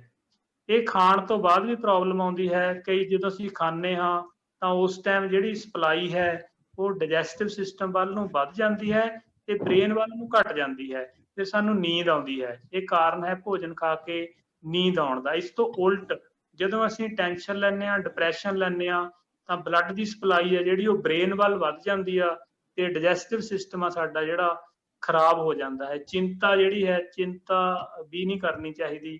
ਭੁੱਖ ਲੱਗਣ ਦੇ, ਨਾ ਲੱਗਣ ਦੇ 2-3 ਇਹ ਕਾਰਨ ਹਨ ਜੀ। ਸਰ ਇੱਕ ਜਿਨ੍ਹਾਂ ਨੂੰ ਮਾਨਸਿਕ ਤੇ ਜਿਹੜੀ ਫਿਜ਼ੀਕਲੀ ਫਿਟ ਰਹਿੰਦੇ ਨੇ ਉਹਨਾਂ ਨੂੰ ਕੀ ਕਹਿੰਦੇ ਨੇ? ਉਹਨਾਂ ਨੂੰ ਨਿਰੋਗੀ ਕਿਹਾ ਜਾਂਦਾ ਬੇਟੇ। ਨਿਰੋਗੀ ਸਰ? ਜਿਨ੍ਹਾਂ ਨੂੰ ਰੋਗ ਹੈ ਕੋਈ ਫਿਜ਼ੀਕਲੀ ਤੇ ਮੈਂਟਲੀ, ਜਿਨ੍ਹਾਂ ਨੂੰ ਫਿਜ਼ੀਕਲੀ ਰੋਗ ਹੈ ਰੋਗੀ ਹਨ। ਜਿਹੜੇ ਫਿਜ਼ੀਕਲੀ ਠੀਕ ਹਨ ਪਰ ਮੈਂਟਲੀ ਫਿੱਟ ਹਨ, ਉਹਨਾਂ ਨੂੰ ਨਿਰੋਗੀ ਕਿਹਾ ਜਾਂਦਾ ਹੈ। ਤੇ ਜਿਹੜੇ ਦੋਨੋਂ ਤੌਰ ਤੇ ਫਿੱਟ ਹਨ, ਫਿਜ਼ੀਕਲੀ ਐਂਡ ਮੈਂਟਲੀ, ਉਹਨਾਂ ਨੂੰ ਅਰੋਗੀ। ਆੜਾ ਰੋਗ ਨੂੰ ਕੱਟਤਾ, ਆੜਾ ਲੱਗ ਗਿਆ ਮੂਹਰੇ, ਅਰੋਗ, ਰੋਗੀ। Okay sir, thank you. Waheguru ji ਕਾ ਖਾਲਸਾ, ਵਾਹਿਗੁਰੂ ਜੀ ਕੀ ਫਤਿਹ। ਵਾਹਿਗੁਰੂ ਜੀ ਕੀ ਫਤਿਹ। ਵਾਹਿਗੁਰੂ ਜੀ। ਤੁਹਾਡੀ ਆਵਾਜ਼ ਕੱਟੀ ਜਾਂਦੀ ਆ, ਬੋਲੋ। ਵਾਹਿਗੁਰੂ ਜੀ। ਹਾਂਜੀ ਵਾਹਿਗੁਰੂ ਜੀ। ਬੋਲੋ ਜੀ, ਬੋਲੋ।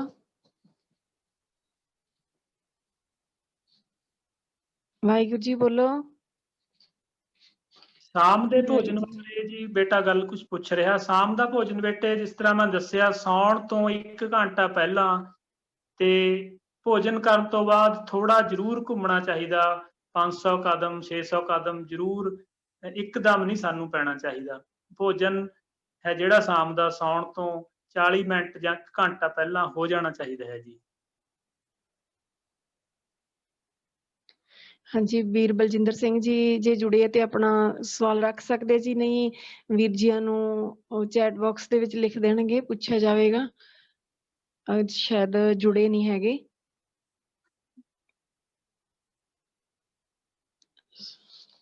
ਹੈਂਡ ਰੇਜ਼ ਬਹੁਤ ਨੇ ਜੀ ਵੀਰ ਜੀ ਦਾ, ਧੰਨਵਾਦ ਜੀ। ਪ੍ਰਿੰਸੀਪਲ ਰਣਵੀਰ ਸਿੰਘ ਜੀ ਦਾ, ਜਿਨ੍ਹਾਂ ਨੇ ਇੰਨਾ ਸਮਾਂ ਕੱਢਿਆ ਬੱਚਿਆਂ ਦੇ ਲਈ ਤੇ ਸਾਨੂੰ ਸਾਰਿਆਂ ਨੂੰ ਬਹੁਤ ਵਧੀਆ ਸੋਹਣੇ ਤਰੀਕੇ ਦੇ ਨਾਲ ਜਾਣਕਾਰੀ ਦਿੱਤੀ ਸਿਹਤ ਬਾਰੇ। ਬਹੁਤ ਬਹੁਤ ਧੰਨਵਾਦ ਜੀ। ਤੁਹਾਡਾ ਵੀ ਬਹੁਤ ਧੰਨਵਾਦ ਜੀ। ਕਿਸੇ ਦਿਨ ਫਿਰ ਮੌਕਾ ਮਿਲਿਆ ਤੇ ਜ਼ਰੂਰ। ਤੇ ਵੀਰ ਜੀ ਸਰਬਜੀਤ ਸਿੰਘ ਵੀਰ ਜੀਆਂ ਦਾ ਬਹੁਤ ਬਹੁਤ ਧੰਨਵਾਦ, ਜਿਨ੍ਹਾਂ ਦੇ ਸਦਕਾ ਅਸੀਂ ਅੱਜ ਵੀਰ ਜੀਆਂ ਦੇ ਦਰਸ਼ਨ ਕਰ ਸਕੇ ਹਾਂ ਤੇ ਇਹਨਾਂ ਤੋਂ ਕਿੰਨੀ ਨੌਲੇਜ ਹੈ ਜਿਹੜੀ ਉਹ ਅਸੀਂ ਲਈ ਆ।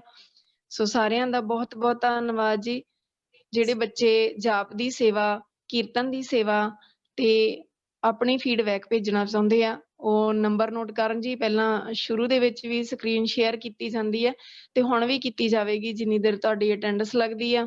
ਉਹ ਨੰਬਰ ਨੋਟ ਕਰਕੇ ਤੁਸੀਂ ਜਾਪ ਦੀ ਸੇਵਾ, ਕੀਰਤਨ ਦੀ ਸੇਵਾ ਲੈ ਸਕਦੇ ਹੋ ਫੀਡਬੈਕ ਭੇਜਣ ਦੇ ਲਈ, ਜਾਂ ਕੋਈ ਤੁਸੀਂ ਟੌਪਿਕ ਬੋਲਣਾ ਹੈ। ਜਿਹੜੇ ਵੀ ਕਿਸੇ ਬੱਚੇ ਨੇ ਕੋਈ ਟੌਪਿਕ ਬੋਲਣਾ ਹੈ ਤਾਂ ਉਹ ਆਪਣਾ ਵਿਸ਼ਾ ਲੈ ਕੇ ਆਪਣੇ ਵਾਈਸੀ ਨਾਲ ਕੰਟੈਕਟ ਕਰੇ। ਅਗਰ ਜਿਹੜੇ ਬੱਚੇ ਵਾਈਸੀ ਨਾਲ ਕੰਟੈਕਟ ਨਹੀਂ ਕਰ ਸਕਦੇ ਤਾਂ ਉਹ ਇਸ ਨੰਬਰ ਤੇ, ਜੋ ਤੀਸਰੇ ਨੰਬਰ ਤੇ ਨੰਬਰ ਦਿੱਤਾ ਗਿਆ 78884 91 761, ਇਸ ਨੰਬਰ ਤੇ ਸੰਪਰਕ ਕਰਨ ਜੀ। ਸੋ ਸਾਰਿਆਂ ਦਾ ਬਹੁਤ ਬਹੁਤ ਧੰਨਵਾਦ ਜੀ। ਵਾਹਿਗੁਰੂ ਜੀ ਕਾ ਖਾਲਸਾ, ਵਾਹਿਗੁਰੂ ਜੀ ਕੀ ਫਤਿਹ।